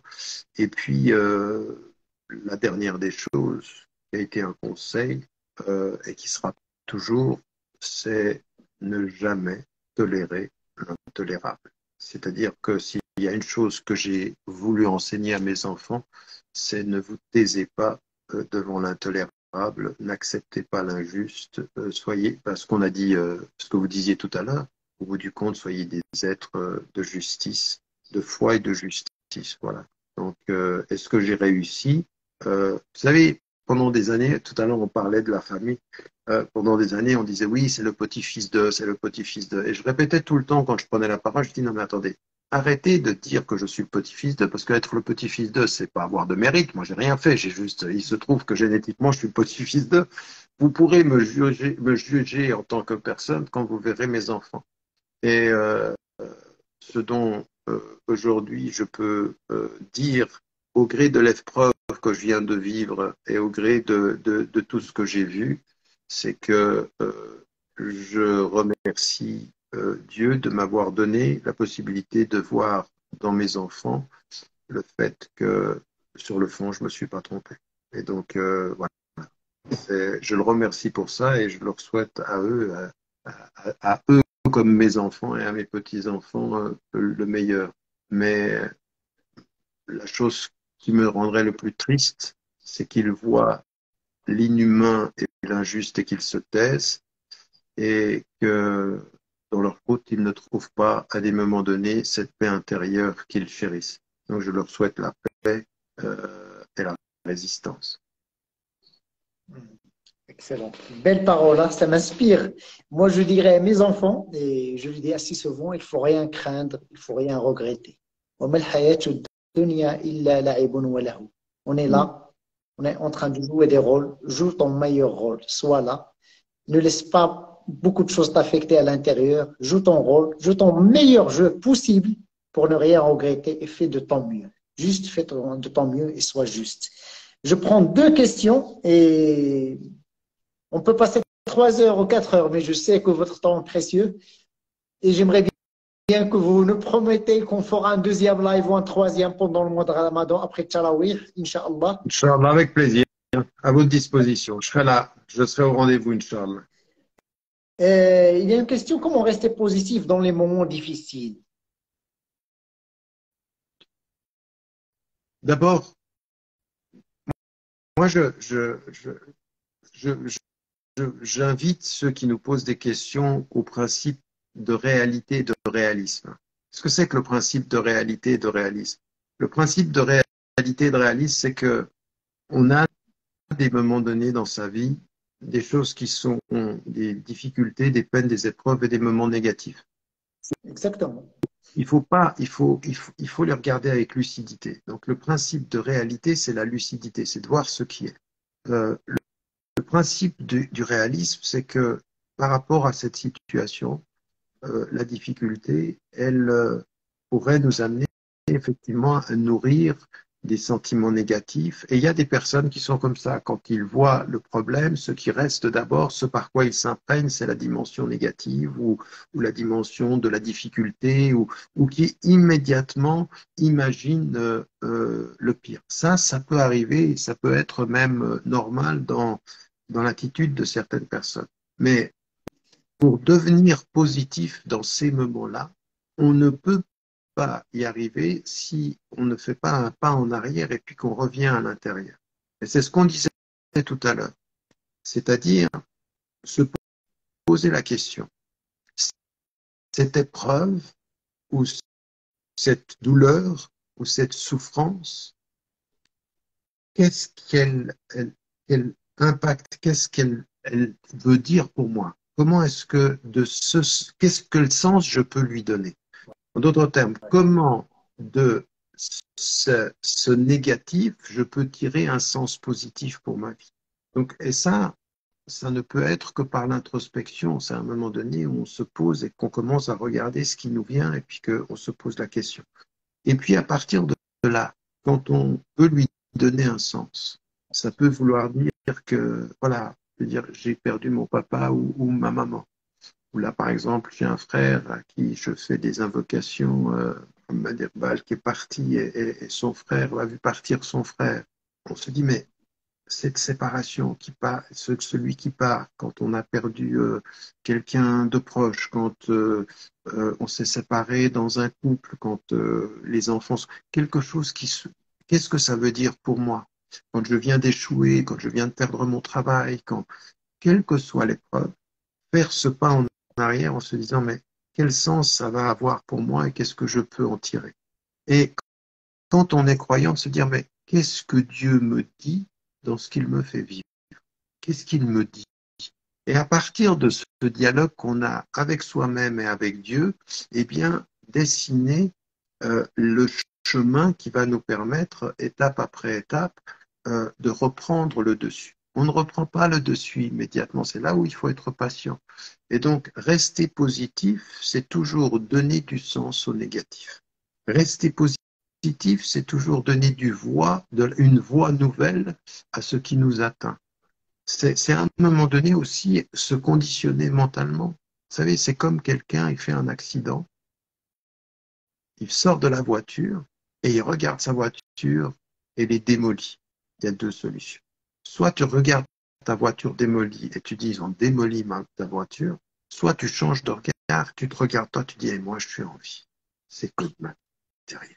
Donc tout change. C'est-à-dire, voyez, c'est ce moment-là qui fait, et à un moment donné, c'est exactement ce qui est dit dans notre tradition. Quand vient un malheur, Alhamdulillah ala kulli hal, c'est que si tu peux encore dire Alhamdulillah, c'est que tu es vivant. Ala kulli hal, c'est ce qui est passé. Donc à un moment donné, le louange à Dieu de toutes les façons, c'est que si tu peux le dire, c'est qu'il reste une force en toi qui est capable de le dire et de لعله dépasser ce qui t'arrive. خير لعله خير Exactement, لعله et puis surtout une chose, Hassan takrahu shay'an wa huwa khayrun lakum. Il se peut que vous détestiez une chose et elle est bonne pour vous. Après, vous positivez avec une volonté, et puis surtout de se dire une chose, Dieu, Dieu, et donc le destin, et donc le monde ne vous veut pas du mal, mais si vous rencontrez le mal, cherchez le bien qui s'y cache, parce que Dieu ne vous veut pas du mal. Exactement. Et une question de moi, de Tariq Al-Mleh, parmi les dernières questions. À qui vous dites pardon dans la vie? À qui je dis pardon? À tous Dans les la êtres, vie. à tous les êtres. Moi, j'ai aucun problème à dire pardon. D'ailleurs, j'aime beaucoup dire pardon. À partir du moment où, à tous les êtres avec lesquels et vis-à-vis desquels j'ai pu avoir un comportement qui n'était pas adéquat. Le premier être à qui je dis pardon, mais je ne le dis pas dans une espèce d'obsession de la culpabilité. Je dis pardon dans la reconnaissance de mes limites, c'est Dieu. C'est Dieu. Et donc, de ce point de vue, je ne nourris pas. Moi, je ne suis pas du tout. Je suis même dans la volonté de rappeler aux musulmanes et aux musulmans, ne faites pas de votre religion un espace de culpabilité où vous êtes en train tout le temps de vous noyer dans votre culpabilité. Et donc ça, cette culpabilisation, elle n'est pas bonne. Mais demander pardon pour nos vulnérabilités, nos faiblesses, tout ceci, c'est normal. À ma femme, bien sûr, parce que je n'ai pas été le meilleur des hommes ni le meilleur des maris, comme n'importe lequel être humain en plus. Je veux dire, on est tous comme ceci. Comme elle peut l'être aussi et le dire. Demander pardon aux êtres que l'on aime. demander pardon aux êtres de l'ONEM de ne pas toujours avoir été à la hauteur de ce qu'on aurait voulu être, même si eux ne s'en rendent même pas compte. Et donc, ça m'arrive aussi, et je l'ai fait par écrit et je l'ai fait par oral à mes enfants. J'ai pu aussi le faire à des personnes qui m'ont suivi dans la communauté musulmane. J'ai des gens qui sont venus vers moi, qui m'ont dit, ah ben, j'ai été déçu de ci ou ça. Et on leur dit, bah, écoute, moi, la seule chose que je peux te dire, c'est pardon de ne pas avoir été à la hauteur de ce que tu attendais. Mais d'un autre côté, il faut aussi que tu saches que on Je ne fais de juge mon pas mieux. on ne juge pas les êtres humains par la place qu'on leur donne. Il faut chacun, de ce point de vue-là, mesurer ses attentes. Donc, le pardon dans la vie d'un être humain, elle dit beaucoup de sa façon qu'il a de considérer son rapport aux autres. Et encore une fois, moi je répète ceci, il faut absolument que nous nous éloignions de l'obsession de la culpabilité et que nous nous rapprochions de l'acceptation de nos vulnérabilités. Dire pardon parce que l'on se sait vulnérable, ça n'est pas la même chose que de dire pardon parce qu'on se nourrit de sa culpabilité. Moi, je n'aime pas cette deuxième attitude-là. Ce que je préfère et ce que je veux nourrir et faire de ma vie, c'est euh, j'ai pas toujours dans ma vie quotidienne, il y a à essayer de faire du mieux que l'on peut et même avec les gens qu'on aime, surtout avec les gens qu'on aime, surtout avec les gens qu'on voit sur euh, c'est vrai, hein, je veux dire, à des moments donnés, mais presque les larmes aux yeux, on peut avoir envie de dire pardon parce qu'il y a une personne qui avait peut-être besoin d'un sourire, qui avait peut-être besoin d'une main tendue. Je veux dire, je me souviens de choses qui sont folles. Hein. Je veux dire, à des moments donnés, je me retrouve dans des situations où je suis seul, où c'est la nuit, où ça m'est arrivé quand j'étais en cellule, et tout à coup, je me souviens d'une personne qui est venue à une conférence ou qui est venue me poser une question et que j'ai négligé alors que j'étais attentif au nombre et pas attentif à la singularité. Et là revient le passage du Coran, Abasa wa Tawalla, où le prophète, alayhi salam, il veut sauver sa communauté, puis il fait pas attention à un vieux qui vient lui poser des questions. Et donc, si ça arrive même au prophète, alayhi salam, combien ça va nous arriver à nous? C'est-à-dire, oui, et je pense que c'est ça. Je veux dire, euh, et l'envie de dire aussi, quand on dit ce pardon aux gens qu'on aime, c'est que ton amour me permette d'être meilleur aussi. Je veux dire, je te demande pas de nier mes vulnérabilités, mais de m'aider à les dépasser. Ça, c'est la meilleure des fraternités. Je crois que c'est le meilleur amour. C'est ça l'amour finalement, je crois. L'amour, c'est pas de faire semblant qu'on n'ait aucun défaut. C'est-à-dire cet amour qui rend aveugle, qui fait penser que l'autre, il est parfait. Tout ça, ça veut rien dire. Le véritable amour, c'est je t'aime, je sais que t'es pas parfait, je sais tes vulnérabilités, mais mon amour, il est là pour les transcender, pour les dépasser. Voilà. Mon ami Lamia Nadiri demande pourquoi laisser une empreinte dans la vie après notre départ. C'est une mission de vie pour certaines. Est-ce que c'est la peur d'être oublié? Ça peut arriver, ça peut arriver que certaines personnes construisent quelque chose ici-bas avec la peur d'être oublié. Mais au fond, moi, je reviens toujours à cet enseignement essentiel. Quand on meurt, en fait, c'est marrant parce que je viens d'écrire un texte dans le prochain recueil que j'ai sur les voiles. Ça s'appelle Les voiles, c'est un recueil de poésie. J'ai un texte à mes enfants qui s'appelle À mes enfants. Et je pose la question, que restera-t-il? Que restera-t-il de ce que je vous ai laissé? Et il y a une chose, parce qu'on peut se dire, on veut des noms, il a écrit une quarantaine de livres et tout ceci. Est-ce que c'est ça qu'on veut? Ça, il se peut que certaines personnes veulent laisser un nom pour la postérité. Eh ben, moi, je pense qu'à un moment donné, quand on est avec le transcendant, quand on est dans le chemin de la lumière, ou en tout cas qu'on le cherche et qu'on est en quête de vérité, euh, il y a deux choses qui vont rester. D'abord, quand on est papa et quand on est maman, eh bien, ce sont nos enfants. Et ce qu'on laisse avec nos enfants, c'est la chose la plus belle qui puisse nous revenir, c'est leurs invocations quand on est parti. Parce qu'il n'y a rien de plus beau que les invocations d'une fille ou d'un garçon, un enfant, pour son père. Donc il y a ceci. Maintenant, quand il s'agit des œuvres, il faut toujours se souvenir d'une chose. Dans la tradition musulmane, quand on vous met en terre, on vous met en terre et il doit y avoir 5 centimètres au plus sur la terre et c'est l'anonymat. Tu pars comme t'es revenu. Inna lillahi wa inna ilayhi raji'un. On revient à la terre et on revient de façon anonyme et c'est ça le mieux en fait. C'est cet anonymat qui fait qu'on est venu et qu'on est parti de là où on est venu. Mais ce qui reste, qu'est-ce que c'est? C'est ceci qui est légitime. C'est que ce qui reste, c'est une sadaqa jariya. C'est-à-dire, c'est un bienfait qui se perpétue à travers les âges. Et c'est de quelle nature? C'est un acte de solidarité par rapport aux pauvres. C'est un acte de transmission de savoir par rapport aux générations futures. Et puis, c'est une œuvre de bien. Et donc, plutôt que d'avoir des livres qui portent notre nom en pensant que la postérité nous porte, avoir des cœurs qui se souviennent de notre nom parce que la solidarité les porte. C'est plutôt ça qu'il faudrait. Donc, c'est intéressant cette question parce qu'en fait, elle dit tout. C'est-à-dire, comment aimerais-tu comment aimerais-tu qu'on se souvienne de toi?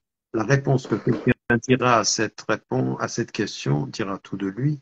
Tu veux qu'on se souvienne de toi comme un être qui a fait un don et qui traverse les âges, ou est-ce que c'était un nom que portent les âges? Non, il faut que ce soit un don qui traverse les âges. Parce que s'il s'agit simplement de se souvenir de l'ego, il est plus poussière que poussière. Mais le don, il est lumière. Masha'Allah. Voilà.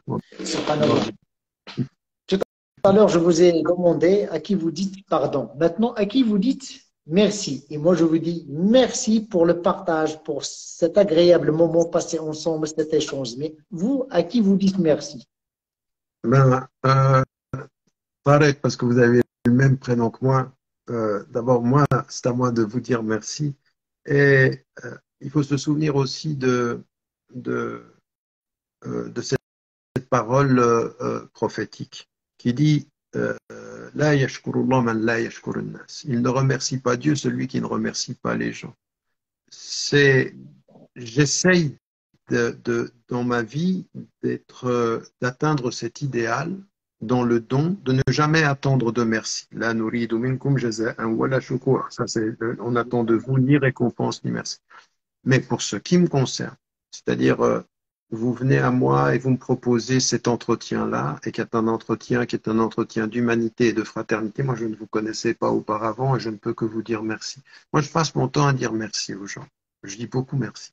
Je dis beaucoup merci parce que c'est une façon de remercier Dieu, certes, mais c'est en même temps une vraie reconnaissance, une bienveillance. Il y a des gens que j'ai rencontrés, dans l'instant où je les rencontre, il y a quelque chose qui se passe et j'ai juste envie de leur dire merci parce que il y a un don, une reconnaissance, une reconnaissance. Eh ben, j'ai envie de leur dire merci. Il y a des gens que je dis merci pour leur amour. Il y a des personnes qui me disent non, il faut pas me dire merci pour l'amour et pour le. Mais oui, il faut. Merci ne diminue pas ce que l'on reçoit ou ce que l'on donne. C'est simplement de dire à l'autre, tu sais, j'ai vu, j'ai vu. Et quand j'avais écrit la vie du prophète, la biographie, j'avais relevé une chose qui était importante. C'est qu'au moment de partir, devant toute la communauté qui était présente dans la mosquée, le prophète, il parle indirectement de Abu Bakr al-Siddiq, qui est son ami.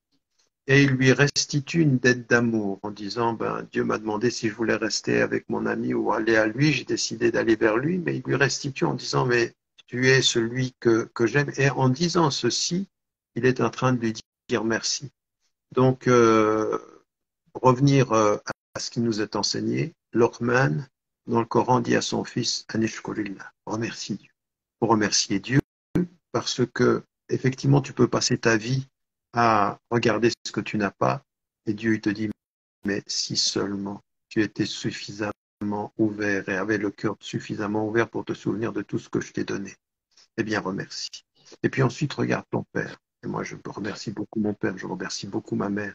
Et je sais que la voie de mon paradis, ça passe par là. Et je remercie beaucoup mes enfants. Et je remercie tous les êtres de cœur. Et je remercie même ceux qui me font vivre des peines. Je vais les étonner. Je remercie même aujourd'hui, dans l'épreuve que je vis, les plaignants, tous les gens qui ont menti sur mon affaire. Parce que dans l'épreuve que je vis, il y a plus de bien que le mal qu'elles m'ont fait. Merci à tous ceux qui, sans le savoir, en pensant vous faire du mal, vous ramènent vers le bien. لئن شكرتم لأزيدنكم ولئن كفرتم إن عذابي لشديد. Exactement. الكفر c'est-à-dire الخروج من الملة له معنيين. الخروج من الملة أو الكفر هو تغطية الأشياء. In English, to cover, c'est-à-dire couvrir et non pas dire ce qu'on a comme gratification, ce qu'on a comme gratitude de sa journée, de sa santé, de sa famille. On a beaucoup de choses dont on est redevable par gratitude, parce que c'est un don de Dieu. On est là parce que Dieu a voulu qu'on soit là. Dernière question. Quelle est la question que j'aurais dû poser et je ne l'ai pas fait par omission? Quelle est la question que vous auriez dû poser?